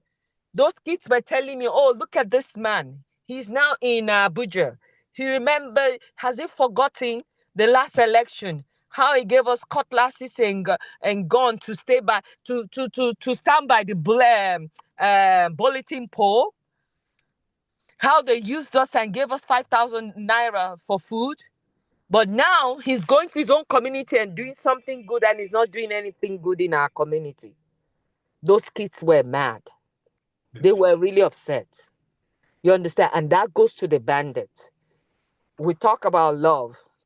Yes, there is love your neighbor as yourself in the Bible, in the Quran, in every religion that we talk about. Do we practice them in our country? No. Yeah, I see my neighbor, he's going through something, and I have the power to make change. I'll just look around, they just look on the other side because it's not my family. It's not my direct family. So I can't do anything about it. So I'm going to stop here because I know a lot of people want to talk. If we in this group, take for example, we'll do a flyer and we'll start pushing it to Abuja, making everybody in this group to start posting it and start putting it out in the platform, you will see within 48 hours, we're going to get all those kids. That I know how to push the government. We can't say in this group that we don't know who knows somebody that can make a change. I'm not lying. That I know.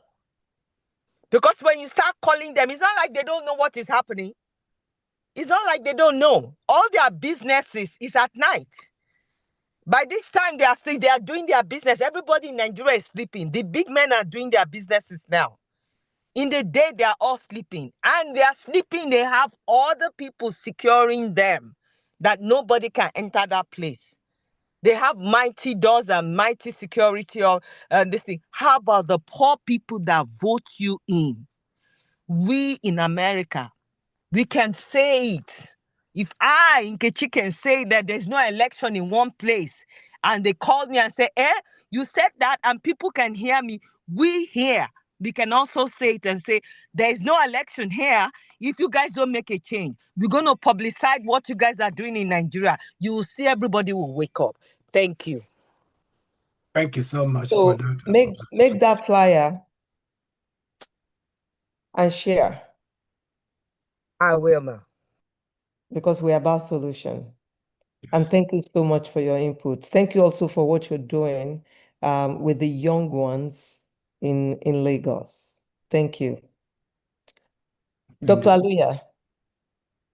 Well, thank you so much. And thanks for the opportunity, once again. This is no doubt a big problem, that has plagued us as a people. We'll take it from different, perspective and dimensions. And I thank you, Professor Baba, for your very erudite and eloquent, analysis. And Dr. Personally, my sister, consistently, Okay. you've been consistent in what you do. And for everybody here who's said, something, and it's all true, honestly. Um, but I'll begin by saying this. There's a Chinese adage that say, I think it was, Dr. Ogunle who said, where do you begin? This is a big, big problem. And I was going to open with the Chinese saying that, for a big mountain, to move a big mountain, you move it piece by piece. And that's how we'll begin to approach this. Now, I'll also say another word, that in the time of scarcity, people go tribal. I'll say it again. In the Mhm. time of scarcity, people go tribal. What does that mean? It means when there's hardly enough to go around, people begin to stick and hold on and anchor on to things that will give them solace, confidence, security, value, validity, and everything else. And that includes tribe, religion, ethnicity, all of those. And we see those things playing across Nigeria right now because there's scarcity. In the 1970s, Gowon said that Nigeria has so much money, we don't know what to do with it. Yep. Right? And Yep. at that point in time, guess what? We're not fighting like this because there's enough to go around. You understand? I was telling a Chinese, a friend of mine yesterday who took me out to see something. I said, listen, I was in Dubai and I looked at the museum. I saw Nigeria gave Dubai about $100 million way back then. It's written in their, what do you call it? In their museum. And I was shocked when I saw that. So as our population increases, the resources began to dwindle. Then there's clamor for more and people went tribal. And that's the way it is. And I'll say this another thing as well, that religion, there's nothing wrong with religion. It is not. And somebody we said that earlier on, that religion is the victim. Both religions are victims. Mhm. They are. And if you listen more in modern day times, even in the US, where they've come to a point where they vilify Christianity so badly, and Africans are vilifying Christianity so badly to the point where sometimes I wonder, what is it that you want to go back to, really, when you vilify Christianity or vilify any other religion? Oh, it's the cause of our problem. No, it is not the cause of your problem. It is the weaponization of religion that has become the cause of the problem. Just like, Professor Baba said earlier on, that it is the fact that we no longer have the love for one another because we have now come to the point where we love money. Like the Bible says, the love for money is the beginning of evil, not money itself. So where is our problem truly coming from? Where is our problem truly coming from? Yes, I think somebody said it earlier on. If you go back in history, it is from the urbanization or the civilization, I'll use the word. And I say this, people tend to confuse two things. There's a difference between civilization and westernization. So I'll use the word, our problem was westernization, not civilization. There's a difference. You can be civilized, but you don't have to be westernized, where you adopt other people's religion, culture, and all that. And there's a reason why. Now, you can wear your agbada and still climb on the elevator and know how to operate the machine, use your computer and all that, and still eat your ewedu and amala, and still be able to run GTP. You understand? You're civilized. Okay, it's 9 Now, o'clock. If you can hear me, follow my instructions. Otherwise, I put you in the. now, one thing we must understand is this, that what is happening in Nigeria is not peculiar to Nigeria. We must understand and accept that. It is not. We as Nigerians, we cry more and clamor more because it has come home to roost. This has always been happening everywhere else, all around, for a long, long time. I remember when I used to hear about kidnapping and maiming and killing in the Philippines, big time in the Philippines. And I used to ask my Filipino people, they're like, really? They kidnap you? And the people who were kidnapping people were predominantly people of the Islamic extreme roots as well. And they were the ones doing that. In the Philippines, it's still going on as we speak. But it was so far removed from us, we didn't understand what was going on. Now, the question is this. Like I said, it's not peculiar to Nigeria, it's a human factor. And when it comes to human factor is this. Why did the West come to Africa? Again, it's doing the resources. Resources were doing in Europe. They were expanding. They needed more labor. They needed more raw materials and all that. So they looked all around. They looked to China. They looked to India. They looked to the Americas. We all know the story of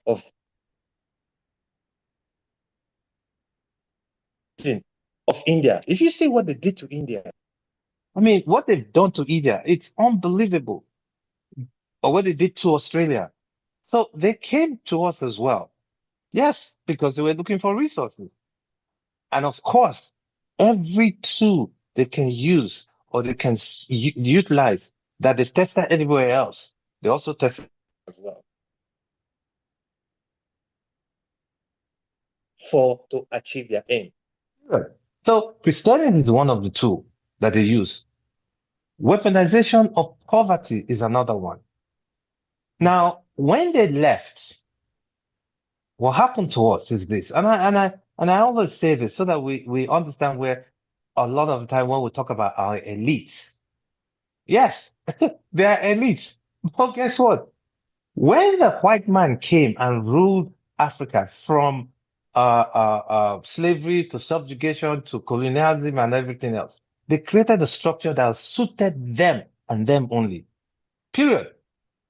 Just like when the Constitution was written here in the US, they had no black man in mind. The same thing was in Africa as well. They had no intention of the black man in mind. And they probably never ever thought one day that the black man would rule their own country as well. They never thought so because they've done this for over 500 years. So where's the black man coming to rule from? So they created structure on the ground that suited them. And that's why the primary aim was resource control, transfer those resources and go back to their country. And they brought a few of their people who did that and they did well using our people. Boom, consistently. So when the tide changed and things changed, guess what? Those structures were still on the ground. And for those of you who remember GRA, government residential area, all around the country, who and who lived in those places? White folks. Who and who were the drivers? Black. Cleaners, black. There was no black person living in any of those areas. None. Zero. So when they packed and left there, who replaced it? A few of the black people who took over those structure, the elitist structure that a white man had put in place. It was an elitist structure that they put because guess what? You do not let a black man come to that area. What the heck are you looking for? I remember as a young kid, when we used to go to the GIA, we looked at it like, oh, Oh my God. Oh my God. You understand? So when they left, it was the same structure that was put in place. Our black folks took over. So the same mentality still took place. So are you surprised that today that they will take the resources from our land and still take it abroad? No, because that's the way the structure was put in place. Period. So until we begin to dismantle those structures, and like somebody said, bold, confident, but knowledgeable leaders who understand that these are where our problems are. These are the structures that enslaved and encapsulated us, that these structures need to be broken down, including one, our educational system, right? I wrote something out not too long ago. Thursday, I wanted her to speak with us. I wrote something not too long ago, and I talked about that if Nigeria must, like they say, Nigeria wake up, Africa would never be the same. I said, if Nigeria must take the helm of affairs and lead Africa, that Nigeria must educate all of its people. I gave the what do you call it? The literacy rate in Egypt. It was about 88%. In Kenya, about 90%. In Britain, about 90 something percent. In India was about 88.9%. In China, 97%. In the US, it was 99%. What's the literacy rate in Nigeria? 65%. 65. And with the giant of Africa rule. So there's a whole lot of things that needs to change. One, education, because then our mindset will have to be reopened. That's the first route. Secondly, the structure that's been put in place where religion, again, is a tool. Religion is a tool, is a victim. Tribe is a tool, right? Poverty is also a tool. And these guys have weaponized all of these tools because the elite want to consistently, persistently hold on to the power that they've held. And that's why if you look at the North, 25 million young kids are under a system that we inherited from Saudi Arabia. The Al-Majri system. If you look back where that story came from, it was set up to compete with the Christian, what do you call it, Catholic or whatever, process of education. That's what it was set up. But of course it broke down, and of course it was bastardized again. Like we Missionary bastardized a schools. lot of things.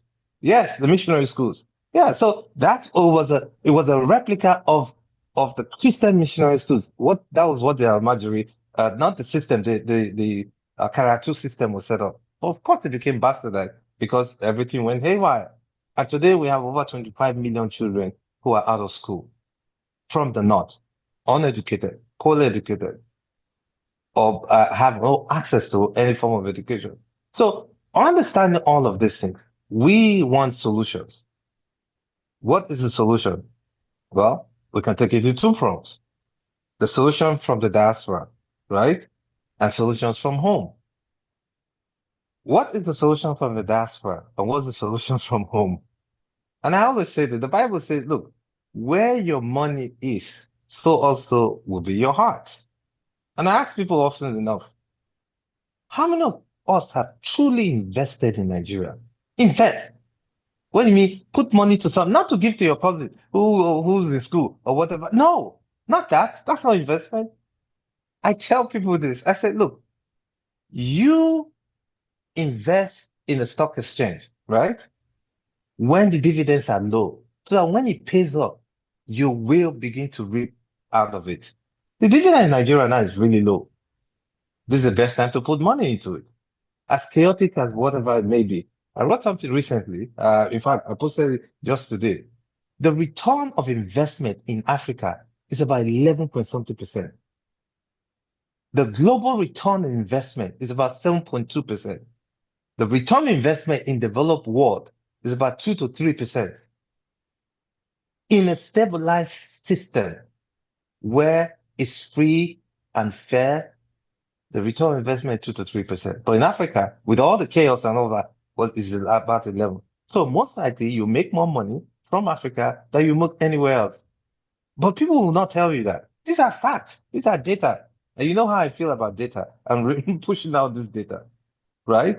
So what is it that we need to do then? Look, organize. My sister here earlier said so. We must organize. How many of us are here? Because if you truly want to face the guys on the ground, the politicians, look, they are so embedded and in depth in their problem that it's hard for them to come out. Look at the structure. It's put in there. That's the structure that they inherited. We're talking about over 600 years ago. You think you go to dismantle those structure like that? No, you can't. For you to dismantle those structure, you must organize and give people the alternative. Without the alternative, people will not pay attention. And how do you need the finances? You need people to put in time. You need people to put in the resources. And how do we do that? And I'll tell you why. There are a lot of people in Nigeria. I did a tour recently. I went all over in October, from Zaria to Enugu to Lagos to Benin to wherever. I went to speak at university because I had to go see what was going on the ground. What are my people really feeling? What is the future of Nigeria looking at with those young kids? I was impressed that the average Nigerian young kid in university want their Nigeria to do well. They really do. But there are no platforms. None. Now, a lot of politicians want things to go well. But guess what? They're so silent, they're one far in between.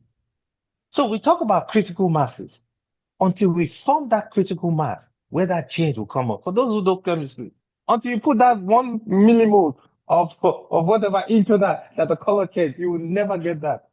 So that's where these things really happen. So coming to us, we must organize. Meaning we'll come together, see who we are. What are your interests? If it's in tech, okay, let's put some money. I have some extra change here. Let's put some money together and see if we can create tech platforms in Nigeria. I did that recently. Just an example. I've got a couple of young boys, and I was so impressed with what these boys can do. Apps, whatever, AI integration, they're doing all of those. These are young boys who ordinarily have no chance. One of the projects I gave them recently to apply, to create, I'm giving you an example so that these things are doable. When they put out the word to employ some people, 75 people applied. Guess what? 35 of them were from India who applied. 35 from India. I would say, no, hell no. We're not giving anybody. If you're not Nigerian, I'm sorry, we're not going to give you a job. And that's what it is. So they streamlined down to the number of people who carry those projects. So what am I saying? Organizing. See somebody's doing something. You say, you know what? I'm not in tech, but I see what you're doing it well. You know what? Let's put money into that. If it's in, what do you call it? Real estate. Okay. All right. If I put 10 million and have 10 other people who put 10 million, they may not be from here. They may be your classmate back home in Ghana, in China, in wherever they are. Put that money together. You can buy plots in Abuja, right? And then outside of that plot, you can put some money to develop it and go to the bank. The bank will pull that. You understand? We must begin to create wealth. And that's the first way. And as you create wealth, you're going to give employment to a lot of people who ordinarily have no means of employment. You understand? And then we'll begin to look into the political space and begin to look at those who, first and foremost, somebody speaks some ill about those in the diaspora. Guess what? You're like, oh, you from Okene local government, and that's Territorial District. You're saying stupid things about us. You know what? Next time we'll look for somebody from Okene who in the diaspora will put money behind to challenge you in your primaries. By the time you begin to do that, then they begin to feel the wrath and the power of what the diaspora can do. You understand? So I know there's a whole lot of things, but in as much as it is, identifying those who are on the ground, who are on the same wavelength like you are, because there are a lot of them back home who wish to do well as well, but they just don't have the platform and they have no voice. Get some people, get them write articles, get them the articles published. What's his name recently? Is it Very Dark Man? Very Dark Man did something that, I saw a video when he was being threatened that if he comes out, they'll arrest him because of what he said. He was in China. And he said, I'm coming home tomorrow. And he landed the next day. And guess what he did? He pulled people and they went to the Air Force and went to demonstrate at the Air Force. We saw that. So I see no reason why people like him cannot be supported. And that's how we begin to put this. And change will truly begin to. Now, we have 25 million people who are out of school. Guess what? If you're in tech and you're AI, why don't you find ways to educate some of those? You don't have to learn about universe, space, and whatever in English. You can teach with AI. You can teach them those things now with using AI, speaking in Hausa. These things are doable.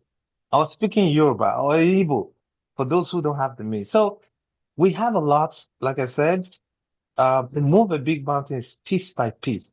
We must identify the low-hanging fruit, take the approach of the low-hanging fruit, see how we can pull things together and get them done for impact and for progress. Thank you, and God bless you all. Wow. Thank you so much. And thanks, Dr. Aluya, for all you're doing in Nigeria and for this robust contribution. The perspective is a unique one. It's really going to the grassroots and making a difference from that bottom up. Sister Ellen Tapping, just 1 minute, please. Sister Ellen Tapping, go ahead. Dr. Yeah. Nelson, thank you so much for your presentation. Listening to you, I think I would like to call that call for action or call to action. And I would like to see you take those thoughts and ideas into a white paper and see how we can push that out to the grassroots to engage the Nigerian youth, because showing them that there's opportunity. So I commend you for that. I had another thought I wanted to share, but it's gone from me. If it come back to me, I will put it in the chat. But I want us to remember who enslaved us. Exactly. Was it the Europeans who really enslaved us, or did we enslave ourselves? And so in order for us to break free from the chains that are holding us, not literally, we have to break those chains. We are the ones who are holding us back. Yes. We are the ones who are keeping ourselves in chains. And all of the presentations I heard here tonight are saying the same thing, you know, with a little bit nuance here or there, right? And a lot of times we try to say, oh, you know, well, religion has caused us to think so, and you know, Christianity has taught us to think so. But at the end of the day, we have to self-actualize. And listening to everybody present here tonight, do we know how to do it? Oh, yes, we do. We just have to do it. Thank you. Thank you so much. Now, Prof, thank you so much. And Dr. Aluya, you heard, but I know you that you will follow through. We need a white paper. Right. So we can do this. Call to action. Okay. Call I'm to here. action. I'm available. Thank you. I will leave the room for Papa. I think Papa is raised her hand. No, the floor is yours. Okay. What I was going to point out, and I think Aluya point out something about what is the Almajiri questions in the north and educational disparity. And it's true. I think it's getting worse, and that's why there's a need for us to actually push with the and somebody suggested, I think, about the blue writing something, the flyer bridges, and others have Miss Bridget and others have said that. Today education is becoming like for the privilege, like a privilege. It's no longer a universal education where every child goes to school. I don't know about the South. In the North, if So people have to choose between who they're going to say, which of the children will go to school and whether the male or female. And actually, really now the females are being disadvantaged because of the cost of education. The school, when we were going to school, everything was was free basically. Today, everything is attached to money, and it's a lot of money. And when you calculate the minimum wage of the average worker and the school fees being demanded, when somebody even have 2 or 3 children, they will have to send only one child. So that's something that we have to push the federal government to change. It's not that the money is not there. One can say that we have a culture of embezzling, looting or misappropriation, what they call it, or loot. I call it looting and executive armed robbery. I call it actually, where the public fund is being diverted to personal fund, and that's why these kids cannot go to school.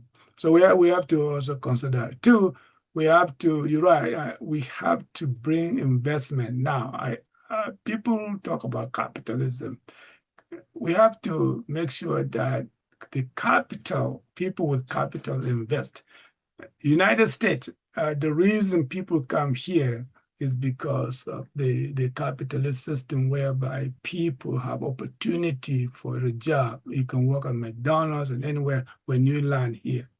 And so we have to find a way to make that also a reality in Nigeria, in Africa in general, whereby you invest. You know, sending money, I was listening to the Ghanaian president, and most African leaders do like that. Oh, you guys remit thousands or billions of dollars. That's not development, in my opinion. It's a consumption culture. So if 100 Nigerians invest, build hospital, build school, diaspora every year, by the year 2030 or 2035, we will have more people employed.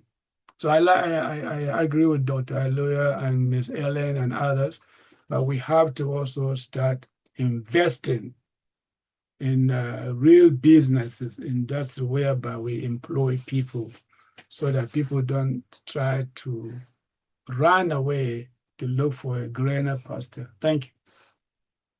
Thank you. I have comments, lots of them in the chat box. This says, thank you so very much, Professor Ahmadu, for your illumination on the evil being visited on citizens of Nigeria in every locality.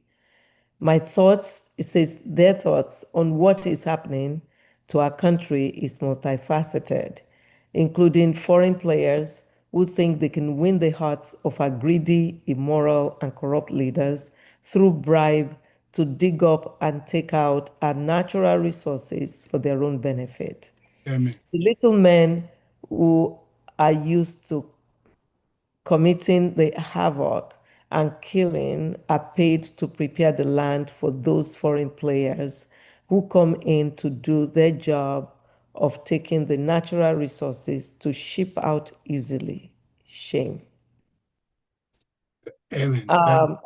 Pastor Paul says, exclusive of the religious factor is also the economic factor that has been of a major impetus to the kidnapping and other unfortunate, indescribable killings. And is right. And I'm glad that that economic factor was discussed extensively by Dr. Aluya. Sister Tinoade said, but how do we solve these terrorism, abductions, maiming, raping, and murdering issues? Excellent question, because I don't think it was touched much at all in this conversation. We Okay. have 42 children that they say were kidnapped, 2-year-olds and 5-year-olds included.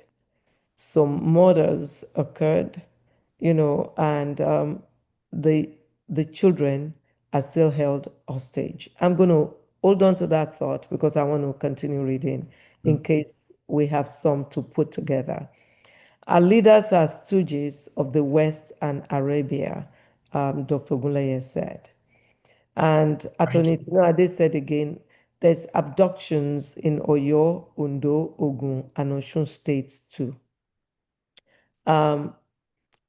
Alvin A said, most importantly, how do we prefer immediate solutions to this terrorism and horror? Let me thank Prof. Ahmadu to the historical perspective and diagnosis. Kudos to Madam Tinuade for hitting the nails on the head and other contributors. The roles of leadership, political, religious, traditional rulers are key. And as Sister Ellen Tarpin said, we should invite them to a conference, and it doesn't have to be in person, that we can start with a webinar. Nothing venture, nothing gained. And I agree. Technology has made things a lot easier. Dr. Guleye said the moral decadence started with the commodification of human life. Yes. Colonization is love of money and power. They corrupted our psyche and our culture. Sister Eileen Tappin said, power tends to corrupt, and absolute power corrupts absolutely. Right on the money. Dr. Guleye said, African leaders are new colonizers. And Sister Toppin said, if she invites you to her house and allow you to ignore the rules that our family members are forced to abide by, then who is responsible? Who is to blame? Of course, the person who allowed the guest to ignore Yes. the rules of the family. And she said, speak up for those who cannot speak for themselves, for the rights of all who are destitute. Speak up and judge fairly. Defend the rights of the poor and needy, as it says in Proverbs 31, 8-9. Attorney Tinuade says, you are very right, sister, but some of us are doing this, ma. And that is true, she's right. As a matter of fact, UN must hear from us. And Sister Toppin said, on June 4th, the Ubuntu Africa Interfaith Virtual Summit was held. There was over 430 attendees, including faith leaders, traditional authorities, institutions, peace builders, and community leaders to advance peace. Nigeria is a member of the Global Peace Foundation that held this summit. So now, I think Dr. Aluya started speaking, and Attorney Tinuade said, yes, Dr. Aluya, but the reality follows the assertion. Dr. Guleye says, without the superiority of or chosen people doctrine, the religious would have nothing else to sell. Superiority is built into the very DNA of the religions. And Sister Toppin says, Jesus taught love your neighbor as yourself. If they are not practicing love, then they're not practicing. I would fill in the gap that they're not practicing. Dr. Guleye says, and the Canaanite woman, as Sister Toppin said, exactly. After demoralizing her, Gowon was a visionless head of state. He could have invested in the country's future. We can always go back to our ancestral philosophies. People were more moral then. That's true. Attorney Tinuade says, root of all evils, industrialization. A black man can't even be the pope yet. We are the mostly religious example of the police force. Sister Toppin says, technically, the current pope, regardless of the color of his skin, is black. His maternal grandparents migrated from Louisiana to Chicago. They descended from historical Louisiana, Creoles of color, a multicultural community combining African, French, Spanish, and Caribbean backgrounds. Attorney Tinade said many people but lost. Dr. V said, just as inspired tonight, time for action. Yes, time for action. Dr. Alu chimed in that the irony of the unfortunate situation in Nigeria is that some of these terrorists, after killing and maiming lives, repent and they are reintegrated into the society without serious consequences. The sad commentary is that the land is soaked with innocent blood crying for vengeance. There was a country, Chinua Achebe. Attorney Tinade says, terrible way of integration. And Dr. Guleye says they're just practicing what the religions taught them. Thou shalt not judge, forgive thine enemies. Dr. Alu says true, that he believes leadership deficit is one of our greatest challenge. Yes. And Sister Tapping says, has any ever read the book, The Boy Who Harnessed the Wind? Please know that The Boy Who Harnessed the Wind, we all need to read it. And Dr. Guleye says, Dr. Aluya should run for office. We need real leadership. And you know what? I concur. Dr. Aluya, did you hear that? That you should run for office. We need real leadership. Yeah, I I concur. know, I hear that all the time. So I guess Dr. O, I concur. Dr. Aluya, didn't I tell you that? Dr. Aluya, this is I, Dr. V. I Didn't I know. I tell tell you people I'm that? waiting on Dr. the V Lord. They're like, concurs. stop waiting. and I concur. Professor Baba-Singhri also concur. We That's will it. campaign. Amen. Amen. Dr. O, Dabiri is coming and I'm arranging a meeting. It's in person, but I'm going to try and see if I can add virtual for you and Dr. O Mondays to join the meeting in the Silicon Valley here. That would be fantastic because I'll connect with you. That is what Sister Tapping just said. Yeah. She's a representative, for diasporans in Nigeria, and that's the voice for us in Nigeria. That's it, please we will. arrange. We've been doing arrange bring for us. our children back vigil around the California. We've done Sacramento, we've done here. People showed up, we prayed, we did action. And action, one of them is Dabiri. So I think I agree with you and the whole panel here. Action is needed, and we're meeting with Dabiri for that. And Thank you. Because so we need the children back. yeah, and we not need only to do that. And I'll call Dr. Aluya too, so we'll see how he can also join, and Dr. O and the Dr. O Monday's team. Thank you. Fantastic. Fantastic. We should join. That is what is at top. Look at this. That was what she said. Dr. O, I don't like to speak out of turn, but I know No, I go ahead, should have please. I should have dropped 3 minutes ago. No, you're good. But look, there are days when you can go to the White House and petition your congressmen and women for issues that are happening against humanity in your country. Yes. And a lot of times we don't see our people. My girlfriend said, Ellen, who's your people? So we always have that argument. But our people, we all look alike on this platform here tonight, right? We are one. We don't go to our congressmen.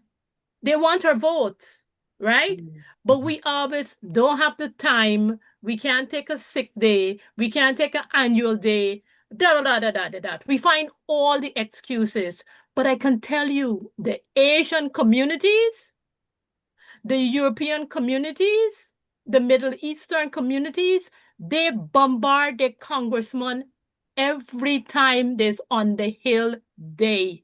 Yes. And they bring their issues to their congressmen, especially when it's election time. And they pressure them to take action, and they come with videos and they come with articles and they present facts that they want their congressmen to listen to. I know because I go for different reasons. I don't go on a Nigerian issue, but it doesn't matter. There is opportunity for us even here at home in the diaspora to bring pressure to our local at the state level and at the White House level on the issues that are impacting Nigeria, Ghana, Liberia, wherever there's opportunity. So all we need to do is mobilize. Stop sitting down and thinking that somebody is going to come and rescue us, because that somebody is not coming. Yeah. Hallelujah. Thank you. Can you please share that information with us, please, later to let us know when? Because we have NAPAC that will be very excited to go be our voice. I'll have to We check, don't know. Dr. Please let O, and us know see when next. Yeah. when it's the open. I know a lot of people go in March. I know people are going at the end of this month here for Cancer Nation to talk about funding for cancer, to talk about more money for more research. We can find a way to go and meet our congressmen by state to bring to bear the issues that are impacting humanity. Thank you. Please let me know so I can share that information with our teams that will go. Thank you. That is very important. And, here you said also it is opportunity. Look at Rwanda post-genocide. And Dr. Alu said Rwanda is a contemporary pace setter and role model for other African countries. Yes. So Brother Tunde Elegbede said prayer vigil held for the victims in Oakland, California last Thursday. Thank you so much for posting that. And thank you for doing it. We appreciate you. Dr. Ogunleye said, when local people catch the terrorists, they turn them over to the police, knowing fully well they will be released. And that is the truth. So I've read everything in the chat box. Thank you so much, everyone, for your robust contribution. I want to go back to that question or series of questions that were asked, that what should be done with this, with the kidnappings, with the genocides, with these children that are still in custody, little children, 2-year-olds, 5-year-olds included, that, it's been weeks now, I think. I refuse to listen to the news, to even, because I don't know if I can handle it. What can be done? What can we do? I'm glad that Honorable Dr. Abike Dabiri is coming so that we can connect with her. And I pray that they would have been released even before she comes. So what do we do? Okay, if I may interject, I think one of the things is, what can we do? For these particular children, for this kidnapping, because we've talked robustly about, we have strategies, we have all of that. Just a minute, I'll come back to you, Professor. Bridget, go ahead. Bridget, kindly unmute. So for me, what I think we should do is, we all know that we have public holiday on Friday. I'm ready to do the flyer. I'm ready to, whatever thing you want me to put in the flyer, I will make it so emotional that we can pass it on to a lot of people in Nigeria. And I could also send this to the President Inspector General of Police to let him know that the people here, we are not happy, and somehow invite him to this forum. So if we can do something together on Friday, say we post this flyer everywhere and say we'll do something that will move the country from here. We can do it. Say Friday is walk day, street walk for the children that are missing. Nigerian government must listen to us. Something like that. And then we in America too will post it every countries where we have Nigerians all over the world for them to hear us. Platforms and all that, we can put it all together. Just one strong flyer that everybody has, and every time the government is opening and they're seeing that same flyer, I think that will move them. And I know some of us too, News Nation is owned by our president. Somebody should post it there too. Yeah, so I think we should make a move. Yeah. Thank Yeah, you. like they did in the Bring Back Our Girls during the Chibok Girls. Yes, bring back Yes, yeah. bring back our students and family. Yeah, just what I wanted. Okay, thank you. Thank you so much. But you are vast in this. I think we'll trust you. We want is to go on the flyer. And once you get it together on Friday, like you said, we'll blast it. Or we start blasting it to the forum that it needs to go to. Hello, I'm sorry if I can add something, if you don't mind. Please go ahead, please. Okay, my name is Tunde Elebede, also known as. And thank you so much for posting that link. Okay, So yes. sharing what you did. Thank you. Yeah, absolutely. So the silent leader is our Dr. Veronica. She facilitated that prayer video.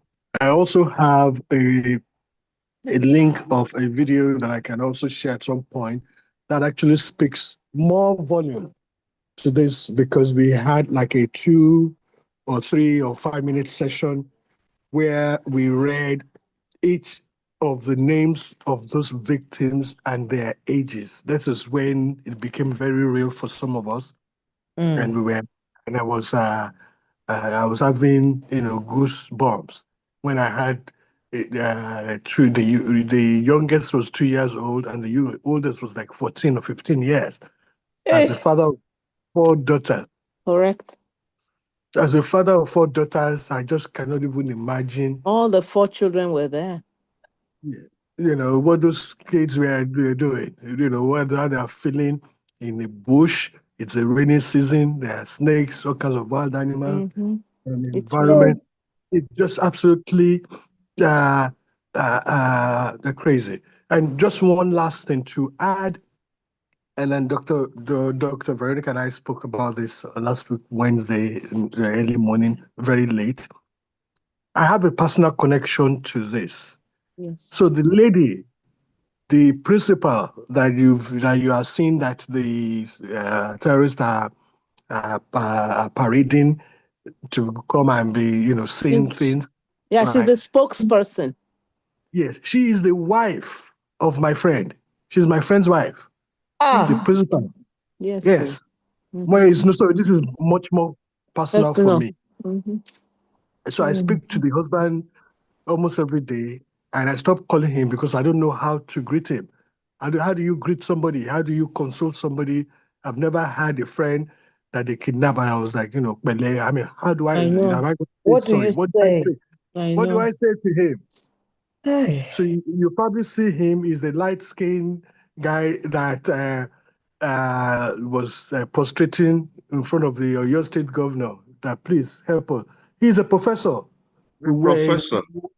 We were University of Ibadan together. The husband. The husband. We were University of Ibadan together. We were classmates in UI. So I just wanted to, I don't have any solution. I don't know what the solution is, but I'm sure the solution is not with our Nigerian government. I am almost 100% sure.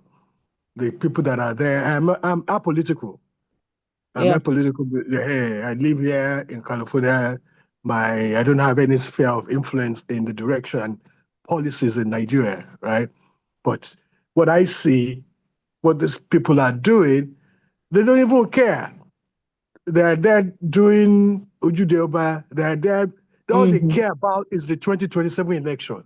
That is all they care about right now. All of them. All of them. So anyway, That's just my 2 cents. Thank you very much for giving me the opportunity. Thank you. Thank you, Dr. O. We also went to the state capital, by the way.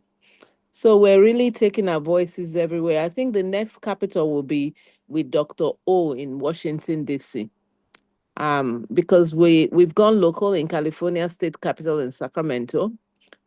We went there for, the action. And so I really think part of our action is to actually contact Dr. O and Mr. Gujimi to see if they can help us get the State Department involved. And definitely, if Abike will allow for us to do, let me call her correctly, Honorable Dr. Abike Dabiri, if they allow us to bring this virtually, I will let Dr. O know. Certainly, Dr. O, any call to action statement from our Dr. O Mondays, if I'm not allowed to add virtual because they put in person. It's going to be on this June 26th from 11:30 to 1:30. It's called a fireside chat with Dr. Abike Dabiri in person. So I'm going to just reach out. If not, please, I think call to action, whatever it is we draft, I can read on behalf of all of us if they don't allow the virtual. Because she's the voice of Tinubu, the president. Yeah. So be happy to. So yeah, we've done a lot in California because it's devastating to all of us. We've gone to the state capitol, like my sister said, go to the senators. Yes, we've done that. Then we are moving around California. So BBOC, bring back our children. Yeah, very sad. It's painful. Mr. Elegbede called me at almost 1 a.m., but he knows I'm up, like Dr. O is. But, he talked to me and I was just on fire when he told me he knew the husband. So we actually then read the husband's message to the gathering. It was people were fired up. So this is 2-year-old, Dr. O, 2-year-old, almost a month away from the mommy and daddy and the four siblings. One family hit like that. And the person, go I think ahead, sir. The 2-year-old is with the mother. The mother happens to be a teacher in the Oh, school. one of the, okay. Then that Yes, part I so didn't. Thank you for yeah. educating me on that. Yeah, it's very painful. 4 children. When I saw it, one parent or one family, kilo day is just this is sinful. And the first time, I think they chopped off from what we heard, the head of one person as example. So that one is over completely. Did you say there are 4 children from a family? One family on the list because we read out every name. We'll try to get all this document to you, Dr. O, so that you can help us And share. thank you for posting the video. I was going to ask if you could do that. Thank you. Oh, wait a minute. Is it there? Yeah, it is there. Thank you. Yes. I just posted the names, the reading of the names. Good. Okay, Oshedaretunde. Yeah. Sister Ellen said, perhaps write the Department of State, Bureau of African Affairs, Okay. and request a meeting to address the issue of the kidnapping. Okay. Yeah, Tunde say we'll get gbogbo information here so we can add it because we're doing a press release. We can add it to. Can you, it's on there. It's in the chat box, Bureau of African Affairs. Okay. Tunde will help me. More multitask. I'm multitasking, Dr. O. That's why I wasn't able to talk a lot. Tunde, did you get it? The Department of State, Bureau of African Affairs, to request it. It's in the chat box. Dr. O, this is so timely. Thank you so much. When I saw it, I said, like that our sister said, we're so busy with work surviving. Actually, that we're not. Yes, Kilewidari. It was a different topic we were going to tackle tonight, but because of these children. Okay, I saw it. I suggested to Prof, because there are other topics he's going to handle, that we deal with this one. Thank you. because Thank of you this, so much. It's so timely. so that maybe Prof, we can thank you. bring it to light. Thank you, Welcome, Prof. madam. Thank you, sir. So yeah, Bridget, I will call my big sister, Dr. O, later so I can be more. Bridget has the flyers on here Okay. that, we can look at. They If you look all quite, want me to make changes, I could do that, please. yeah, they look quite busy.